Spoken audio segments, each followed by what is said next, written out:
Okay, check. For those of you waiting for the web stream, we'll be getting started shortly. Just going through a couple of checks for audio to make sure that we're where we need to be as far as that is concerned. So hopefully that will come through well, and we'll be underway here in just a little bit. Thank you for joining us tonight.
Grotberg Electric believes in quality first, taking pride in the work and standing behind every project they do. They bring together the power, technology, and experience to keep your business online. The success of Grotberg Electric depends on three major ideals: the quality of their products, the commitment to their customers, and most of all, their customer service. Call Grotberg Electric today at 845-3010 or visit them online, grotbergelectric.com.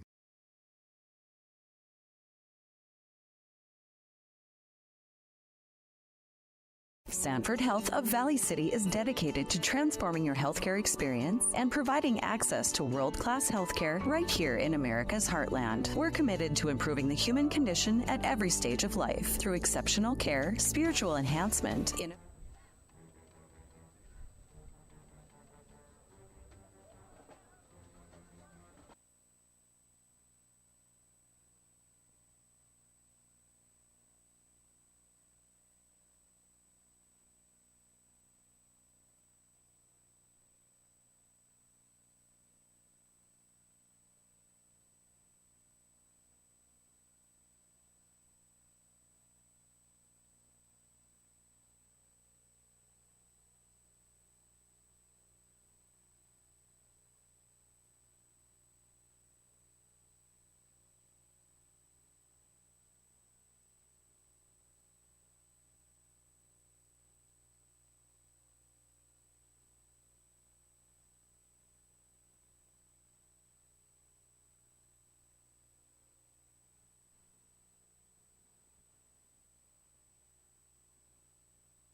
Well, good evening, everybody. We welcome you tonight to Lock-In Stadium and Dakota Bank Field for our coverage of Viking football here on the Voice of the Vikings and the Voice of the Valley, KOVC, as well as those of you joining us here tonight on the VCSU Athletics YouTube channel and online at newsdakota.com. It's week 2 for Valley City State. It is week 1 for Augsburg University. And tonight the Augies will take on the Vikings in the home opener for Viking football. The Vikings were on the road a week ago tonight, so 2 Thursday night games this year here for Valley City State. The last one didn't go so well. It did for a half, not for the second half. The Vikings were down by 2 to Dickinson State a week ago on Thursday. Ended up dropping a 30-15 decision. Dickinson State ranked 13th in the country in the preseason poll, and that might have been a step forward for the Vikings from a year ago. One of the big tests that were passed for the Vikings was the offensive line. The offensive line able to protect transfer quarterback Joey Cave, gave him an opportunity to throw, also gave him an opportunity to run the ball a bit. He was the leading rusher, along with throwing for 228 yards, and one of his favorite targets apparently is going to be Jake Deutsch, who caught 4 balls for 80 yards and a touchdown, including stretching the field deep to answer after the Vikings had turned the ball over and given up a touchdown that could have been a big momentum-style situation that might have turned things around. But in the end, the Vikings were down 2 going into the locker room. They just couldn't hold things together in the second half, moving the football. Dickinson State, with plenty of athletes, wore them down. 30-15 final score. Now the Vikings get ready for tonight. One of the main storylines from Augsburg University is going to be a change in the head coaching position. They'll come in with a new man at the helm tonight, as Kawan Ware, who comes from Shippensburg, Pennsylvania, will take over as the head coach for Augsburg University. But they're going to have a familiar face, and that familiar face is going to be Tyrone Wilson, who caught 76 balls for 1,011 yards and 13 touchdowns a season ago. And Coach Dennis McCullik telling us that they like to play him in the backfield as well as out in a wide receiver spot. They want him touching the ball as often as they possibly can. And so that will be a big test for the Vikings to have to pass tonight if they're going to have a kind of defensive effort that they thought they had against Dickinson State. As you're about to hear in our pregame conversation with Dennis McCullik, the head coach of the Vikings felt like they matched up with Dickinson State, and that is one of those teams they'll have to match up with in the Eastern Division of the new Frontier Conference. So they're looking for matchups that they can win. The defensive line stood up, and really the front 7 did a pretty good job for Valley City State defensively a week ago, as they were the leaders basically everywhere when it came down to the defensive effort. 6 tackles, 2.5 for loss, and a sack and a half for the freshman defensive end Dorian Sandness, and the middle linebacker Ashton Ricchino, who comes back after transferring away to the University of Hawaii for a year. He had 7 tackles, all solos, to lead the way for the Vikings. So their defense was able to slow down Dickinson State's offense to an extent, but that offense was primarily a running-based offense. When Shamaj Clark got open, he was able to do some damage, had 119 yards receiving against the Vikings, and Tyrone Wilson is going to be a lot like Shamaj Clark, who the Vikings saw a week ago, and that will be a stiff challenge for the Vikings getting ready for tonight. Our pregame report is presented this evening by Sanford Health Valley City, here for all and here for good. We're glad you're joining us anywhere you may be tonight, whether it be on radio or video, and we welcome all of you to our coverage of Viking athletics here this evening. And our pregame report includes a conversation with the head coach of the Vikings, Dennis McCullik. In part 1 of our conversation, we began by just getting a grade level for this Valley City State University Viking team. What did it look like for the Vikings last week? What were the impressions of Coach McCullik as to what he thought the capabilities of his team would be going forward? And Coach McCullik had some positives, but also knows there's work to do for this Viking team if they're going to compete in the Eastern Division of the Frontier Conference this year. There were some high points. There were some points that need some work, but I think you could come out of that maybe a little bit encouraged about what you can do, particularly on the offensive side of the ball this year. Yeah, I totally agree with you on that. And I think there is some positives when we looked at it. I thought we had really great opening drive, and to come out and go down and score and tie the game up was a huge piece for us, and it gave a lot of confidence to the guys, and impressive. I think everybody got a sense of what Joey Cave looks like and the things that he can bring, and his abilities to make plays on the move, and did some really positive pieces for us. You got a sense of, I think the dynamic wide receiver core that we have, and the depth of our group. I'm like I said, that's been a positive piece for us as we go forward.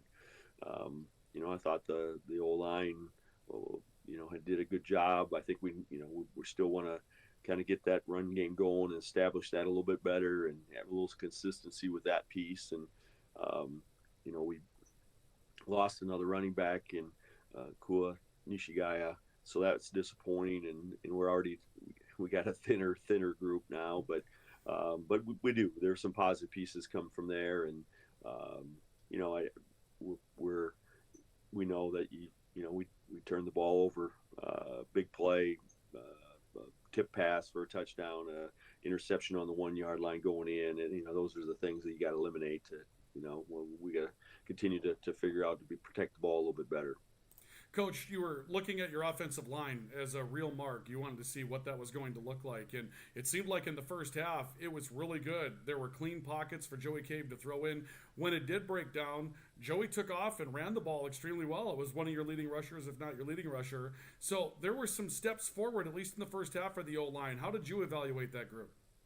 Yeah, no, I agree. I think there's, like I said, there's still some things that we can improve on and get better at. When you have really, 5 new guys working together, trying to get all those pieces to put together, there's some challenges built into that, and there's still some the things you can have is just the though you get to a one-on-one and you have somebody beat you quick, and some of those things. There's a couple of times the protection, missed where we should be sliding, who's coming. We probably, did some of those things that can get improved on. And that's the thing that, I think physically we held up fairly well. We have some things that we can see that we can improve on in our calls and checks up front that those guys getting on the same page is going to, I think, continue to improve, and that'll be a positive for us. Defensively, Coach, it seemed like you did a fairly good job covering up until they just have a couple of athletes that can finally get you if they get enough opportunities. You didn't run as many plays as them, particularly in the second half. I think defensively probably okay, just need the ball a little bit more. Yeah, I mean, the thing with, I look back on is disappointing is that, we gave up a 95-yard drive, and we had them several times where we have situations where we get off the field. We had a 3rd and long that we're in good position, playing a man technique, and really just came down to he's in great position, confidence. Whether you liked it wasn't a ton of contact, but we got an interference call, and we just that's a challenging one to swallow. It's not like they did a great job of beating you in any way, shape, or form. We're in great position. We're on top. We're in perfect position. He's got a chance to look back, and we get the interference call. So that play, right, continued their drive, and then they make us pay for it. They continue to move down the field, and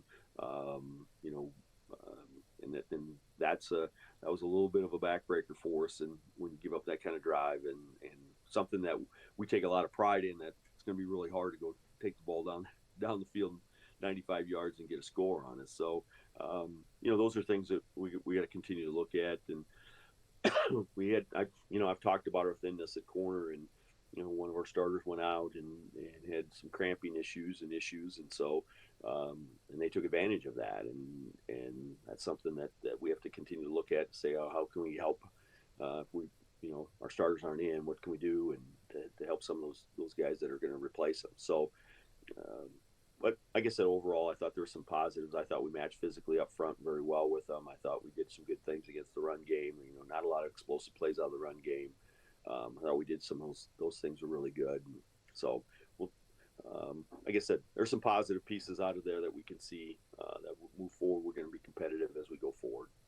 Those comments from Dennis McCullik, the head coach of Viking football, joining us here tonight for part 1 of our coaches conversation, and part 2 of that coming up. We'll talk a little bit more about some of that thinness at running back now, what the Vikings are going to do to try to solve that running back situation, which has progressed to be a little bit of a worser, if that's a word, situation after you lose a couple of men during the preseason, and then you come in with 2 good running backs last week, only to lose 1 going down to injury. And so the Vikings, of course, became a little bit more one-dimensional last week without the presence of the guys that they wanted to go with, and now they're going to try to put things back together in the running back core with the addition of a new piece that they only had available for a couple of snaps last week, and we'll see if that comes out to be sort of the direction that will help the Vikings get back into this thing.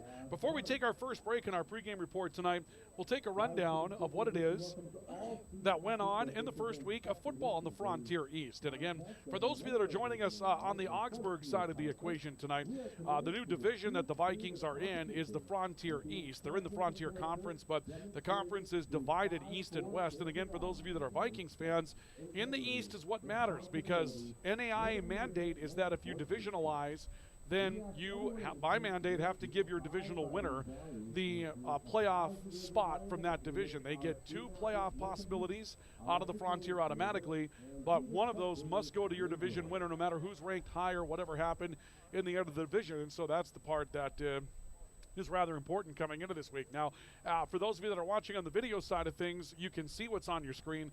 Those of you on the radio side of things tonight, Montana Tech got a big win last week because they went out and played a conference rival from the Western Division in Montana Western and came up with a big win in that matchup last week. You can see Montana Tech with a 37-27 win. That was number 11 over number 5 in the country in week 0. So that was a big tone setter from Montana Tech out on top of the Frontier. Dickinson State's ranked 13th. They got a win. Mayville State with a win over Judson University last week as well by a score of 49-20. The Vikings, Dakota State, and Montana State Northern dropped matchups, and Rocky Mountain did not play last week. Dakota Wesleyan defeated Dakota State in their rivalry game 16-14, and Carroll College defeated Montana State Northern 20-0. Carroll College ranked number 25 in the preseason poll, but that's how things stacked out a week ago. Again, Montana Tech with a big win to set the tone early in the Frontier East. Our coverage will continue in just a bit. You can tell by looking at the video side of things, the weather is changing rapidly. We went from sun to rain to sun and rain, wind, a whole bunch of wind, and now just straight up cloudy skies and the threat of about everything going on here tonight, and that will have an effect on the game. We'll have more on that in just a bit as we continue with our pregame report presented by Sanford Health, Valley City, here for all, here for good. Part 2 with Dennis McCullik, and a look at the Vikings to watch coming into tonight's matchup. That's on the way next. This is our coverage of Viking football on the Voice of the Vikings, the Voice of the Valley KOVC, as well as the VCSU Athletics YouTube channel and online at newsdakota.com. Experience the thrill, feel the passion, and join the excitement. Tickets on sale now at VCSUVikings.com. Olang hard to the basket with a two-hand flush. He burst through it. He's to the end zone. Touchdown, Valley City State. Here's the game-winning shot. Does it go? Yes, it does! Nelson on the attack. Holland can't make the play. The Vikings sweep the Jimmy. When you're craving the taste of juicy, flavorful, locally sourced beef and pork, look no further than your locally owned Valley Meat Supply. At Valley Meat Supply, we take pride in bringing you the finest cuts of beef and pork straight from local producers. So whether you're planning a mouth-watering barbecue or a cozy family meal, choose Valley Meat Supply for the highest quality, locally grown beef, pork, and award-winning jerky, sticks, and sausage. Valley Meat Supply, West Main, Valley City. Your taste buds will thank you. Are you on the right financial path? Are all your financial professionals on the same page? At LaRue Laco Financial, you can be assured that your investment professional and tax professional are working together. Call Ryan LaRue or Chase Carpenter at 701-845-6938. Securities offered through LPL Financial. Member FINRA, SIPC. Welcome back to our coverage of Viking football on the Voice of the Vikings, the Voice of the Valley, KOVC. Tonight from Locken Stadium and Dakota Bank Field, brand new turf here at Valley City State University, and man, does it look gorgeous. One of the things that you'll see when the ball gets towards an end zone tonight that is an upgrade from the previous turf. We actually have writing in the end zone this time. The end zones were a little bare on the old surface here at Lockett Stadium, but now we've got a big old VCSU in the east end zone. In the west end zone, it says Vikings, and you can see obviously the logo right out there at the midfield stripe tonight as we get ready for the Vikings and Augsburg University, the Augies, tonight here on KOVC and the VCSU Athletics YouTube channel. Well, before we progress with part 2 of our conversation with Dennis McCullik tonight, we want to acknowledge the passing and the sorrowful passing of Senator Larry Robinson. Larry Robinson is the namesake for the Robinson Fine Arts Center, and we were told of his passing, I believe, earlier today or perhaps yesterday. But Larry Robinson was just an absolute beast, if you will, for Valley City State University, representing the university extremely well in the legislature for a wonderful legislative career in North Dakota. He was a 1971 graduate of Valley City State, obviously has the Fine Arts Building, the Performing Arts Center named after him, but he was a tireless supporter of Valley City State University for the state of North Dakota, and had been retired for a few years, but is certainly going to be missed. And he and his family will be in our thoughts tonight as we bring you this matchup from Locken Stadium and Dakota Bank Field. Also an update for you for those of you that weren't with us last night. Volleyball with a win. Valley City State starts off Frontier Conference play with a 3-0 sweep last night of Mayville State University, 25-20, 25-17, 25-15. Tomorrow night, it's the Vikings and Montana Western, my apologies.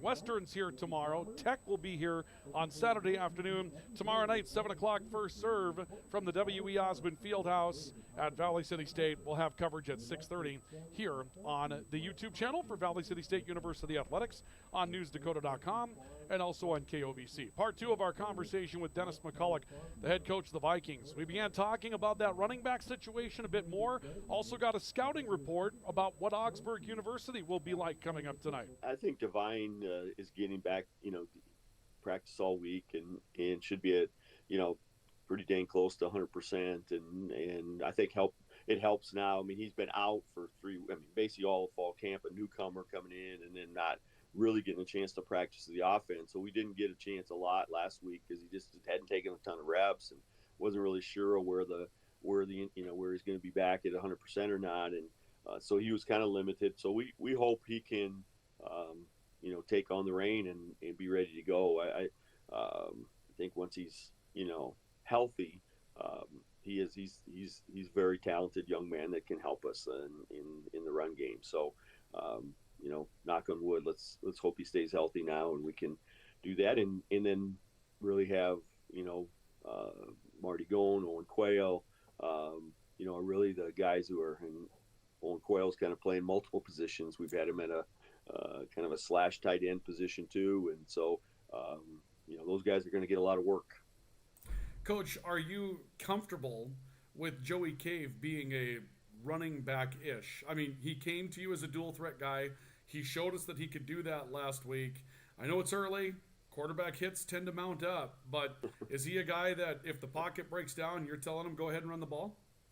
Yeah, I mean, it really comes down to managing taking hits. You got to get out of bounds. You got to slide. You got to understand that going and the idea of lowering your shoulder to run into somebody as a quarterback isn't unless it's for the last drive of the game and you have to have a first down and you got to go do something that you normally you got to be a little bit more physical to go get that first down. But in general, we want to protect our quarterback and they got to get down. They got to be smart about limiting the contact and things. We have a great example of that the last 3 years. We had athletic running quarterbacks, right? Avery Thorsgaard was that guy, and he got hurt multiple times because of how many hits he took and the things he did, right? So we have to manage that and be smart about it. So or you better have a really good backup, and have some confidence in all those things. So a little bit of how Joey is. I mean, I think what you saw was how he feels like how he does his, things that he wants to do. And so, I mean, and now he's got to manage being smart about taking hits. Finally, Coach, about Augsburg tonight. I don't remember them really having an identity as a team last year. They tried to do a lot of different things against you. Seems like they want to run the ball, and it seems like where you had your best success team-wide is when you put pressure on the quarterback in the second half last year. That really changed the dynamic of that game. What do you think their identity is going to be this year? New head coach, I understand, down there. That's going to make a difference. What do you think of Augsburg getting ready for tonight? Yeah, I think that what you saw last year is probably a little bit of what we'll see again this year, that they have some similarities. Their head coach was at Shippensburg as the offensive coordinator last year. And when got able to watch them a little bit on film, Shippensburg, and it seemed like a very similar type of offense, the types of things that schemes and things that they were doing. So I'm not sure offensively we'd see a ton difference. They have really good players at the wide receiver spot. They're two outside guys. I think are talented guys, and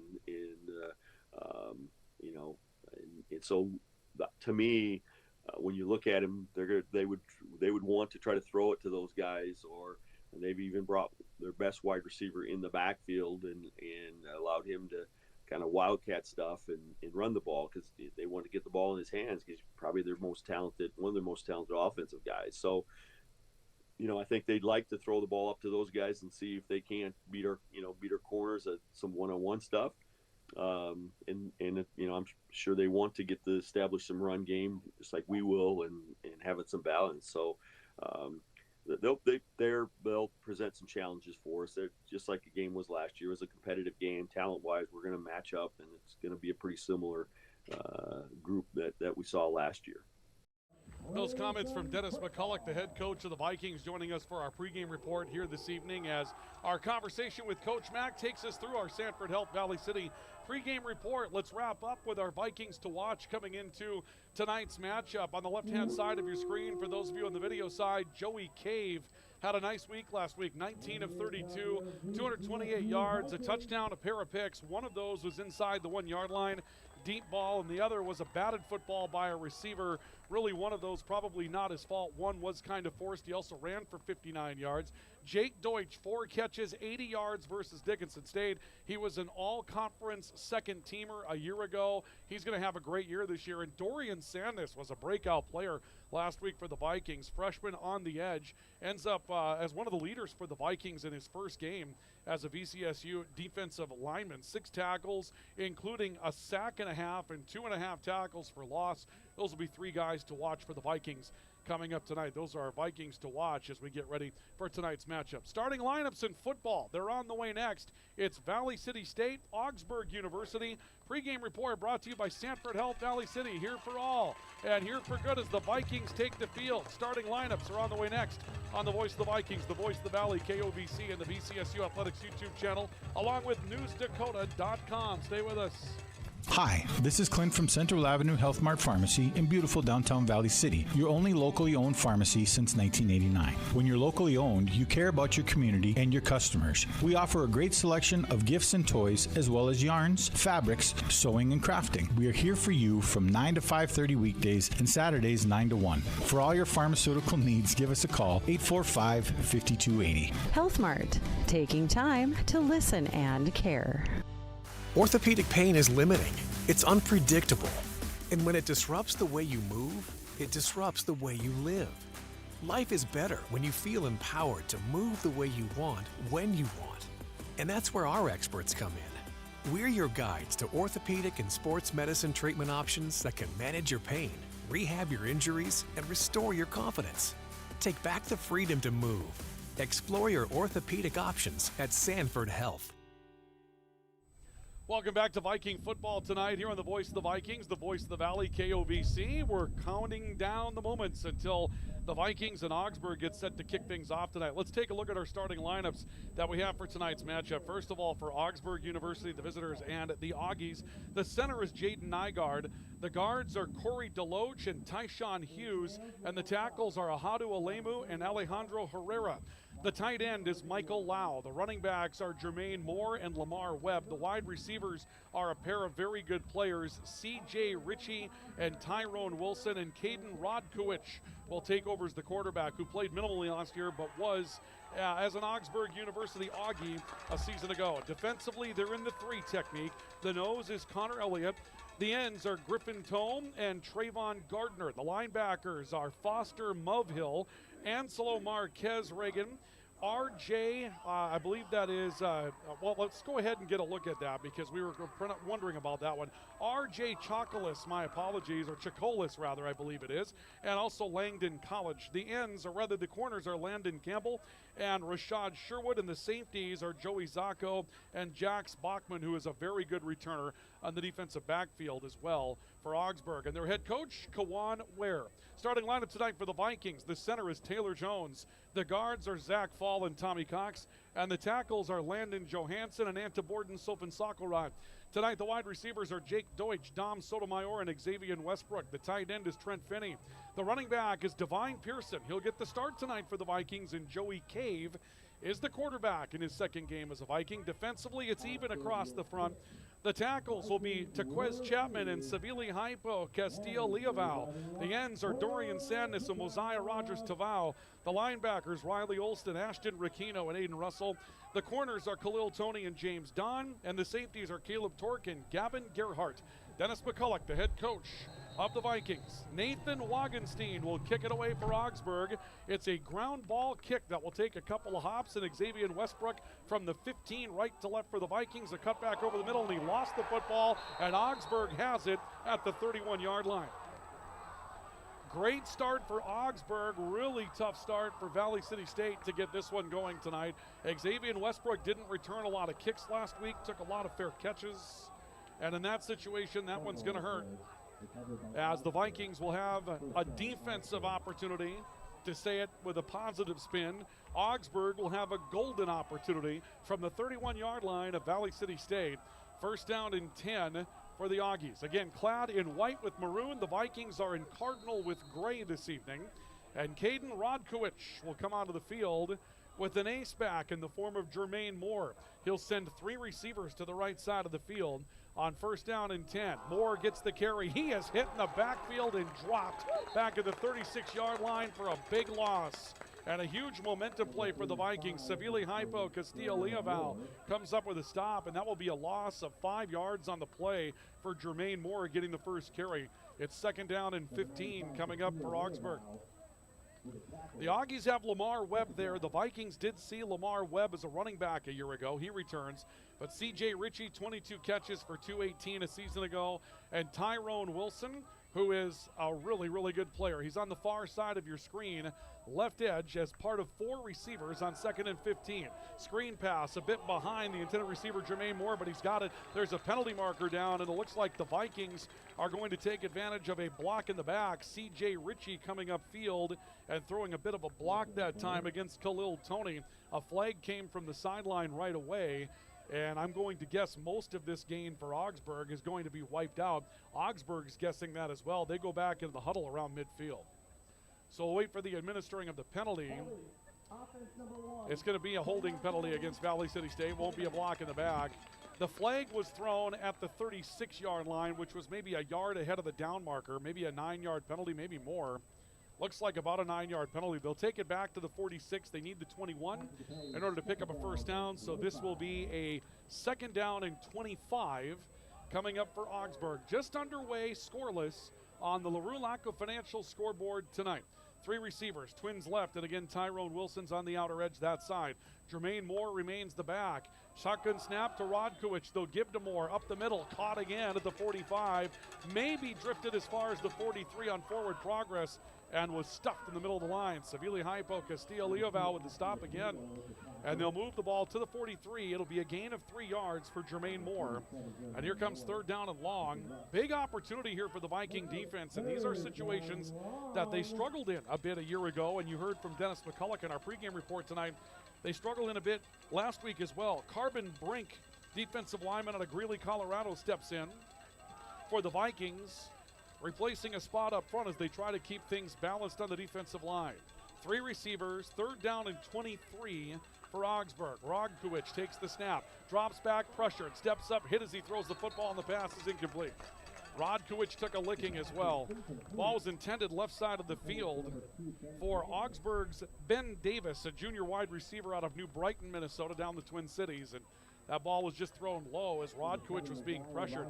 This first possession has been dominated by a defensive line for Valley City that's been hunting. And right now the Vikings are in position to try to withstand turning the football over on the opening kickoff as Nathan Wagenstein, the punter, will come out to do his work. Xavier Westbrook and Gavin Gerhardt are back for Valley City State inside the Viking 15-yard line. Good snap to Wagenstein. Kick is away. Another line drive, wobbly kick, and came off his foot a little wrong. Gavin Gerhardt took a run at it as if to pick it up and then decides to step back, and this will be touched up by Augsburg downfield at the 37 by Avery Oseth, the first-year player out of Crystal, Minnesota for the Augies. So the Vikings do hold on. They turn over the football in their opening possession, and Valley City State will have a first down and 10 with 12:37 left to play in the opening quarter. And we are scoreless here at Locken Stadium, the brand new turf, Dakota Bank Field. Pair of receivers for the Vikings will go to the right. Joey Cave is out of the gun. He's got a man to his right in the backfield as well, and that man is Marty Gone, who gets the start at running back. Gone takes the snap, looks up the middle of the field, trying to tiptoe his way, scoots across the 40 to around the 42, and maybe a gain of 3, perhaps 4 for Marty Gone, looking for a push from the interior of the offensive line. Stop is made up front by Trayvon Gardner, 18 tackles a year ago for Augsburg. The leader coming back is Jax Bachman for the Augies. Really good defensive back, senior out of Faribault, Minnesota. 4-yard pickup for Marty Gone, and it will be second down and a long 6 for the Vikings. Gone remains in pistol. 4 receivers, play action. Cave to throw. Westbrook, comeback route. He breaks to the outside. Midfield, has the stripe, 45-40, and is run out of bounds at the Augsburg 36-yard line. Be a nice gain of 22 yards on the play for Xavier Westbrook, who will take it officially to the 38 of Augsburg. Westbrook last week, 3 catches, 66 yards. Of course, had the kickoff return for touchdown in the matchup last year against the University of Jamestown. That was an exciting play to get a big win in the first of the 2 paint bucket games, and we know what he can do when he has his hands on the ball. First and 10 Vikings at the Augsburg 38. The opening offensive possession of the night for the Vikings. Cave out of the gun. Gone to his right. Hard count with 3 receivers. He's going to give it away to Marty Gone in a stretch play near side. Gone hit low as he got to the 33, down around the 33-yard line. Gain of 4, maybe 5. Doesn't look like a lot off the snap. Turns out to be a pretty good gain, stretching to the near side. Ade Botts Rogers, a junior out of Minneapolis, comes up with a tackle on the edge. It'll be a 4-yard pickup for Marty Gone. And second down and 6 now for Valley City State. Clock moving just inside of 11 minutes to play in the opening quarter. Sotomayor Deutsch wide to the right. Jake Deutsch had the big catch to put the Vikings up last year against Augsburg. He's in the slot on the right side of the field. Gone out of the pistol will take the football from Joey Cave, and Cave hit, or rather Gone hit as he got to the 32 and stacked up. Forward progress on a bit of a generous spot will get him down to the 31-yard line. Host a tackling effort going on there for Augsburg, led by Jax Bachman, who we talked about a couple of moments ago. 37 tackles a year ago, a pair of interceptions. Landon Campbell also on the field as a corner right now for Augsburg. 31 tackles, couple of breakups a year ago. Those were really the 2 most active defenders to return for the Augies. Third down and 3 for the Vikings from Augsburg's 31. Twin receivers right again, and again, Jake Deutsch is in the slot, double shift. They'll move 2 men, including Trent Finney, the tight end, to the left side. They're overloaded that way. Divine Pearson gets the tackle, cuts back over the middle, takes a pop as he got to the 28. He's down to the 27, and based on the spot near side of the field, would be a first down, but Augsburg says they have the football. Augsburg comes out holding on to the football. They're indicating it's theirs. The officials will get together to discuss whether or not Pearson was down. And this may be the first opportunity that we're going to see for, they're going to say Augsburg football. Another turnover for Valley City State. Divine Pearson getting his first opportunity to run the ball tonight. We had heard from Coach McCullik in the pregame report. Divine appeared to be healthy, was taking over that running back spot. Last week, a couple of snaps, he could have played more, but didn't quite have the offense down since he had been out throughout most or all of fall camp. But on his first touch tonight, he fumbles the football, and the Vikings have put it on the turf twice. And now we'll see a whistle and a timeout will be taken by Valley City State. Coach McCullik and the Vikings will rally the troops after a couple of disastrous spots with the football to get this one started tonight. So the Vikings will call for timeout, and it would appear that they're going to challenge the previous call. That will be the reason for the timeout by the Vikings. So Dennis McCullik is going to choose to challenge the play. And instant replay rules came into being, I believe, last year when we were in the NSAA. And the Frontier will have us in instant replay this year as well. I believe basketball will have instant replay. Volleyball, I was told after last night's matchup, not yet there. They don't have to have it this year, but the Vikings plan to have instant replay for volleyball towards the end of the season while they implement the plan, and that'll probably be more of a dress rehearsal to get it ready for basketball. but that will become more and more a part of our life now. And obviously in football, many people familiar with instant replay just due to the fact that, well, we've seen it at the next level and the next level quite a bit. Speaking of the next level, football tonight. The Thursday night football season gets underway this evening. The primetime stuff in the NFL, Eagles, Cowboys getting set to go tonight, and we'll try to keep you up to date with that game. But right now we're in an instant replay review, and we'll see what the officials come up with coming out of this one. The weather conditions, we didn't talk much about those, so while we have the opportunity to do that, the wind is going to be a factor. And so the Vikings on their first possession going down the field have the wind at their back right now. And that's an important part of this, because when you've got wind like we have right now, it is a factor in the game. 55 degrees. Right now the wind is consistent at 20 miles an hour. When it picks up, it's worse. And with an east-west football field, you get a wind out of the west. Well, it's like, you know, the humdingers that we get towards the end of the year, north-south, when you've got a field that's oriented maybe more of a traditional way in football, go a north-south field. But here, the northwest wind, and you're going east-west on the field, it will definitely have a factor. No score, 9:51 to play here in the opening quarter of football. And the officials, with their first review tonight, gives us an opportunity to say that the Frontier Conference wants to thank their following corporate partners for their continued financial support: BSN Sports and Nike, Cooper Tire and Tire-Rama, the D.A. Davidson Companies, Urk Hotels, First Interstate Bank, Billings Clinic and Logan Health, McDonald's of Great Falls, Northwestern Energy, Pepsi and the Harrington Bottling Company, Snap Mobile, Winwan Technologies, and the Montana Army National Guard. Uncommon is calling. And don't forget to download the Frontier Conference app in partnership with Snap Mobile. The app is free to download. Just search FC Sports. That's FC Sports in the App Store on Apple or Google Play for Android. And again, the Frontier Conference wants to thank you for taking this one in tonight. Video, radio, audio, however you're taking this one in. Still waiting for the review to finish up. Looks like we're getting closer to a decision as our officials over on the replay table, they've got a tablet computer over on the replay table that they go to check in with. They took a long look at it.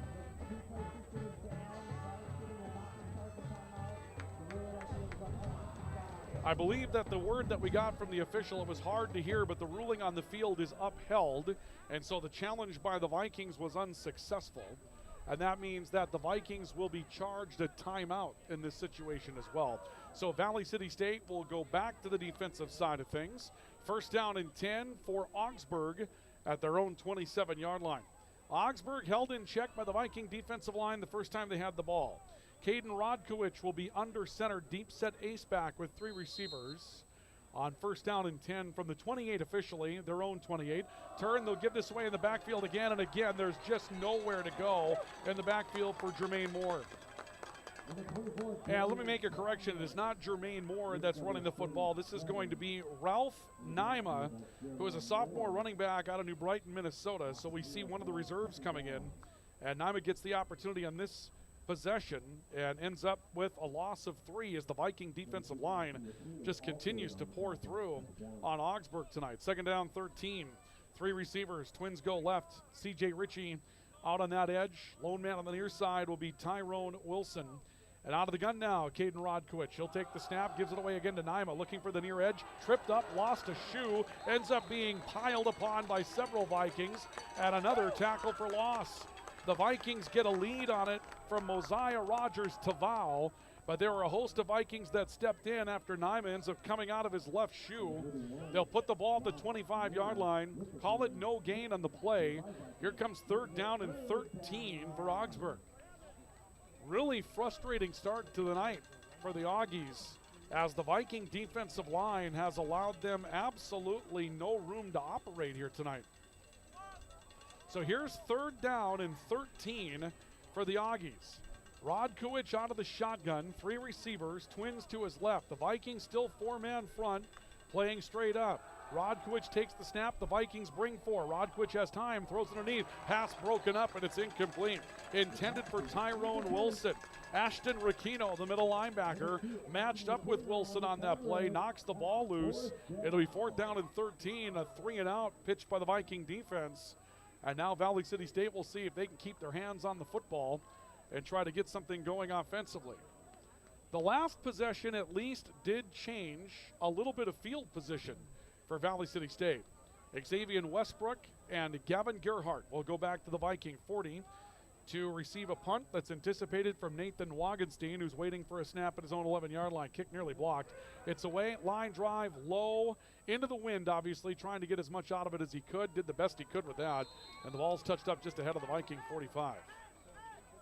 So the clock down to 8 minutes, 11 seconds to play here in the opening quarter of football. The Vikings have had the ball, I guess, officially twice, realistically once, and they've turned it over both times they've touched it.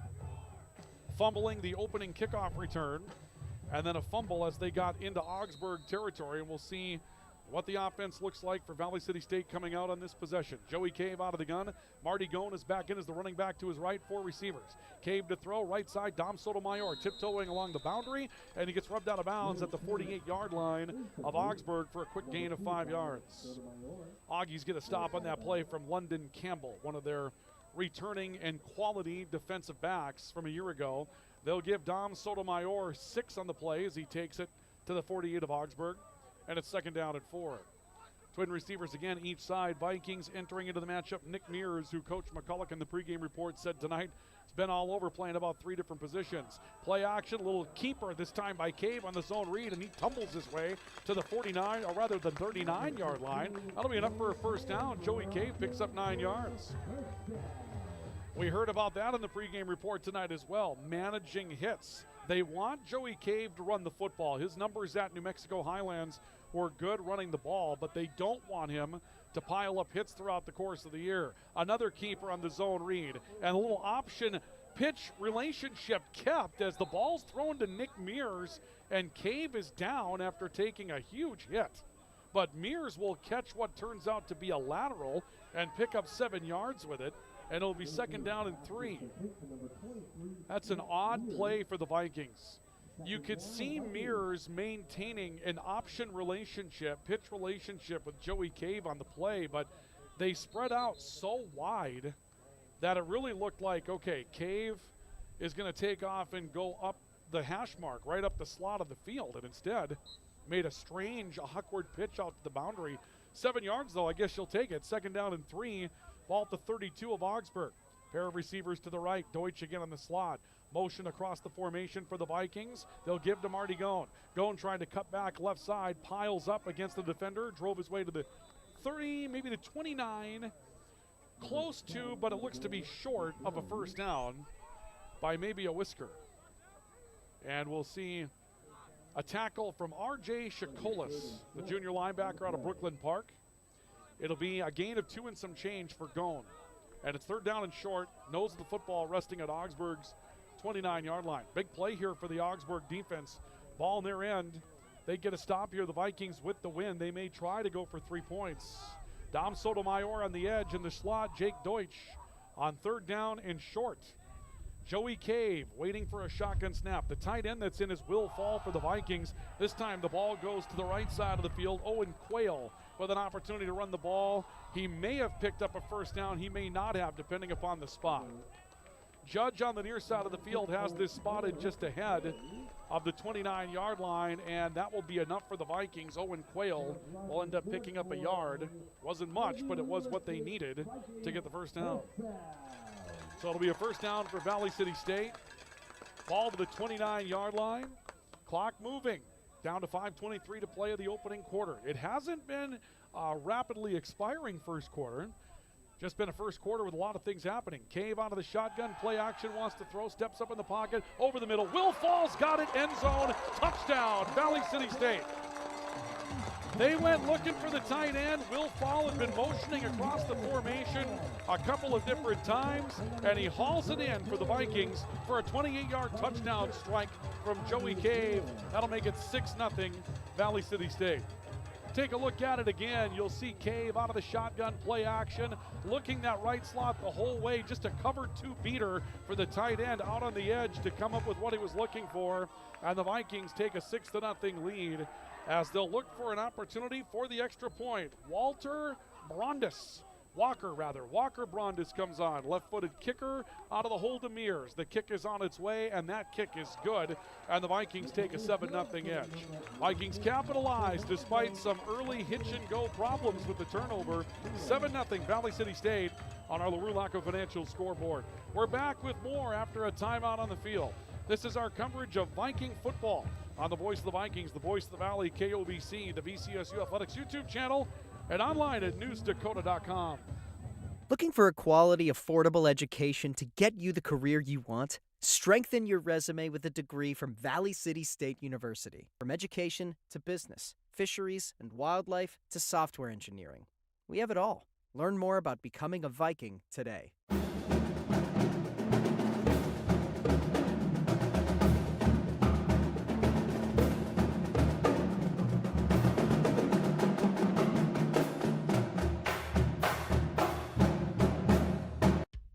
When your team, school, or business needs custom apparel or promotional products, Rambo is here to help.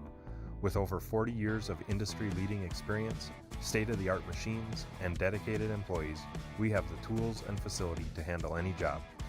With online ordering solutions for sports teams and businesses alike, you can count on us to get the job done correctly and on time. Get your next project started, contact Matt or visit us online at rambo.com. Welcome back to Viking football. Valley City State taking a 7-0 lead on our LaRue Laco Financial scoreboard tonight as the Vikings put up a touchdown on a touchdown pass to Will Fall from Joey Cave. Joey's second touchdown pass as a Viking. And the Vikings will take a 7-0 lead after the extra point opportunity. And again, the Vikings have had good opportunities to get downfield and try to do something at this point, but just haven't had the chance to hold on to the football long enough. That was the first throw of the night. Well, actually, our live stats are a bit behind the game at this point tonight, folks, so we'll have to kind of wait and see what the stats summary is going to be on that. We're going to have as a 28-yard touchdown strike, Cave to Fall. We'll just go ahead and make a note of it while they work on things over in the other booth.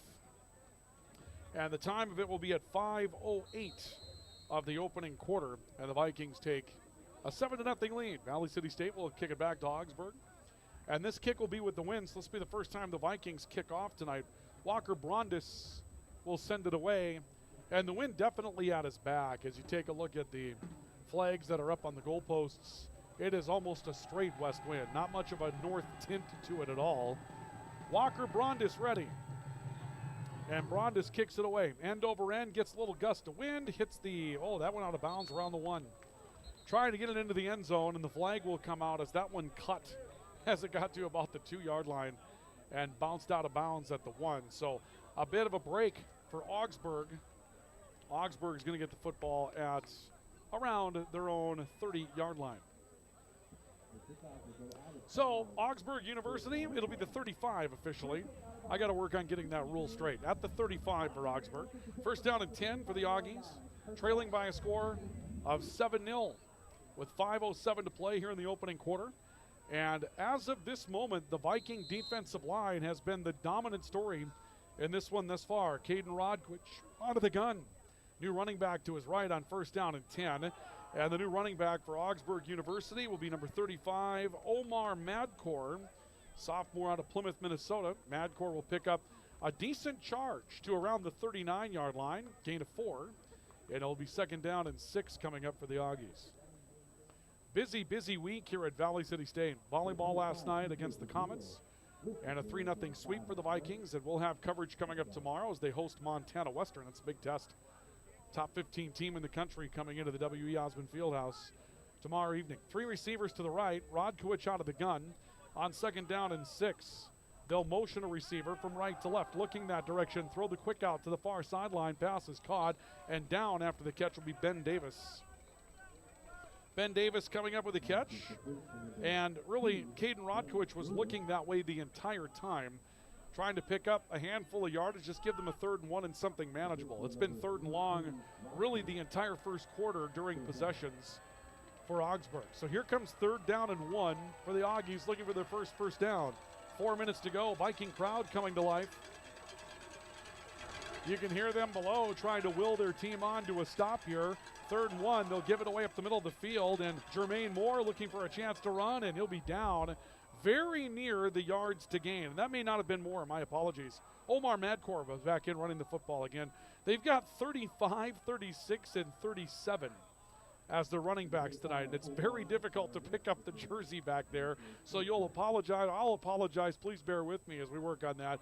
But it'll be a pickup of a couple of yards for Omar Madkor.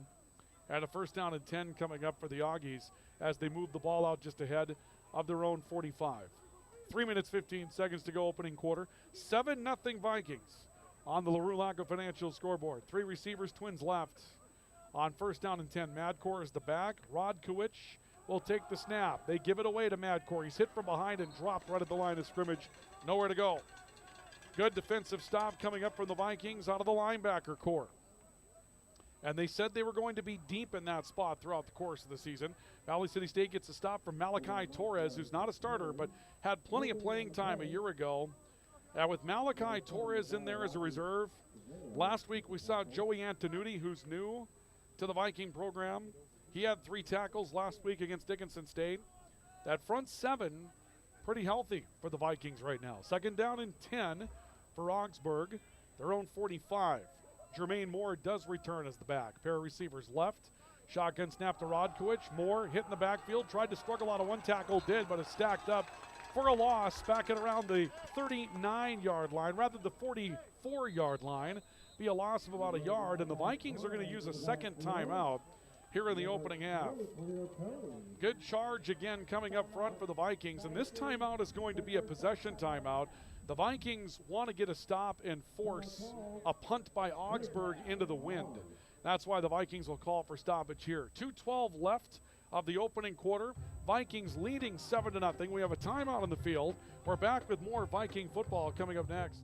Why choose Professional Eye Care Centers? 3 great reasons are Dr. Bond, Dr. Freilich, and Dr. Jangula, 3 of the most educated professional optometrists you'll ever meet. Next is their many locations. You can now see one of their spectacular doctors in Jamestown, Valley City, Carrington, Edgeley, Ellendale, and Lemoore. And finally, their fantastic selection. And yes, all of their frames and lenses are backed up by warranty. Visit proeyecarecenters.com and make an appointment today. Professional Eye Care Centers, clearly the best. Timeout taken by the Vikings, and again, Valley City State trying to capitalize on the wind at their back right now. They'd like to force an Augsburg punt into the breeze. 3rd down and 11 for the Augies from their own 44. Caden Rodkowicz waiting with 3 receivers. Twins to the right. Rodkowicz takes the snap, looks at a 4-man rush, throws screen pass towards the far side of the field. Pass is caught by Jermaine Moore, but the Viking defense catches up to him quickly and drops him right around the 49-yard line. Short of the yards to gain, pickup of about 6 yards on the play. Won't be enough. Malachi Torres over there for part of the stop. Cade Swenson, defensive back in the game for the Vikings as well. And it looks like the Vikings will take their final timeout of the opening half. So the Vikings will call for their 3rd and they said 2nd charge timeout. However, if I remember correctly, the Vikings were going to be charged for a timeout when they had a failed challenge of a play back in the opening part of the half. So yeah, it'll be interesting to see if that is in fact the case. They've got the Vikings with 1 timeout left on the board, but they did challenge a play earlier, and I'm not sure if the ruling, and I apologize if I'm not square on the ruling, we couldn't hear the official closely enough when they came out of the challenge. I thought the official had said the Vikings would be charged with the timeout, but perhaps they were not when they challenged a play. Maybe they get one for free. And so we'll see a punt from Augsburg. Nathan Wagenstein back to kick the football. He'll have to kick into the wind. Xavier Westbrook, Gavin Gerhardt back at their own 20 for the Vikings. Snap was a bit low. Kick nearly blocked. And here comes a flag as Wagenstein went down. Scatter drill is on for the Vikings, and all this is going to be for naught unless it's running into the kicker, which I doubt it's going to be at this point. Believe it was Fafulafano freshman defensive back out of Anchorage, Alaska, in on special teams. Got his arms up, got close to Wagenstein.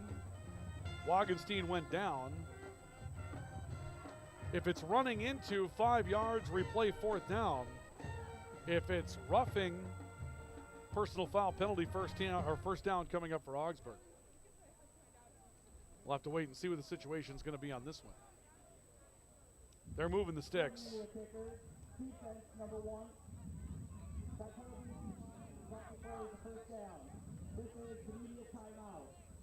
Okay, we're going to a media stoppage, a penalty that was declined.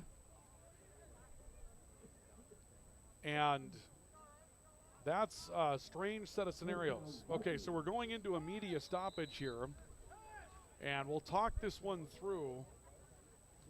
I did not see what happened on the other end. I was watching the flag. I felt like after the flag came out, and my apologies, folks, I was not watching what happened on that end. The Viking offense is coming out onto the field. And I felt like the penalty was against Valley City State. It was a running into the kicker penalty. The penalty was declined. I would have assumed that Augsburg would accept the penalty and kick again.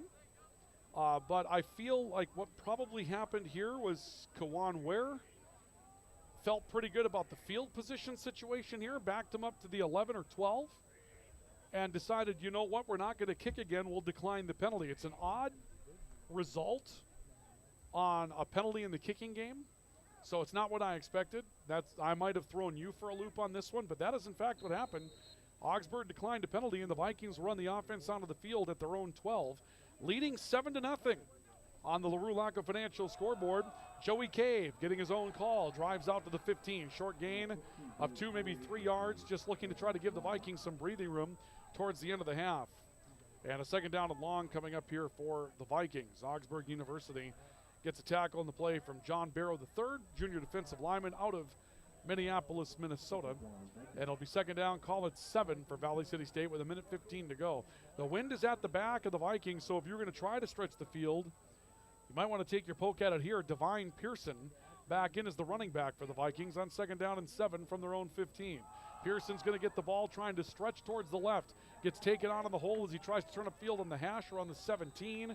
Down around the 18-yard line. R.J. Chikolis has been active tonight for Augsburg. Comes up with a stop again, taking on Pearson right at the point of attack. Spot will have him out to the 18-yard line, maybe a gain of 3 again for the Vikings. Here comes third down and 4. Clock to 40 seconds, game clock at 25, so the Vikings have to snap the ball. Cave dropping back to throw, throws right side. Deutsch has got it. We'll see where the spot has him. A spot on the far side of the field has him enough for a first down. Deutsch coming out onto the far boundary, and he's going to have just enough for a first down. They'll put it at the 23. Augsburg reacted as if they had held on to get a stop on that play. And based on where the spot was going to go, I wouldn't have been surprised if it went either way.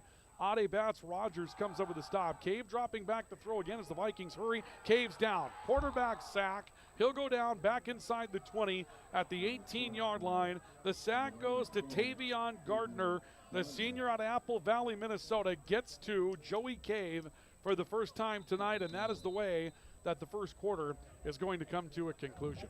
The Vikings score, turn it over twice. Augsburg struggles to move the ball against Valley City State in the opening 15 minutes tonight. At the end of one, your score on the LaRue Laco Financial scoreboard is the Vikings 7 and Augsburg nothing. This is our coverage of Viking football on the VCSU Athletics YouTube channel, on NewsDakota.com, and the voice of the Vikings, the voice of the Valley, KOVC. We aren't meant to be still. And while you determine the direction you'll go, we're just here to help you along the way. So go. Go with experience. Go with teamwork. Go with neighbors. Go with integrity.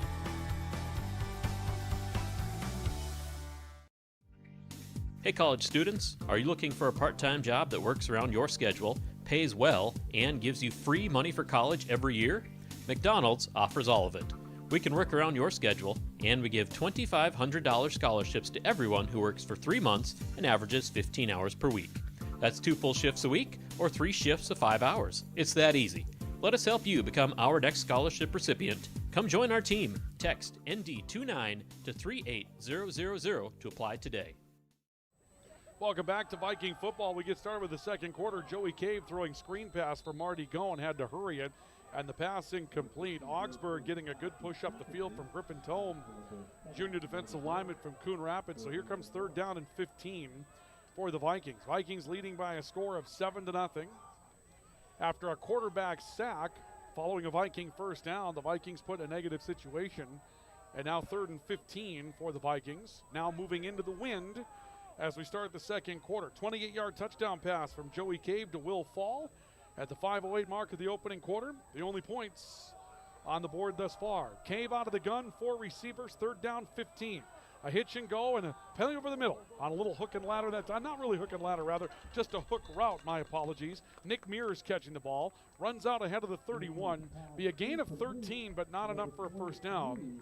The Vikings will have a 4th down and 2, and for now, the offense is going to stay on the field.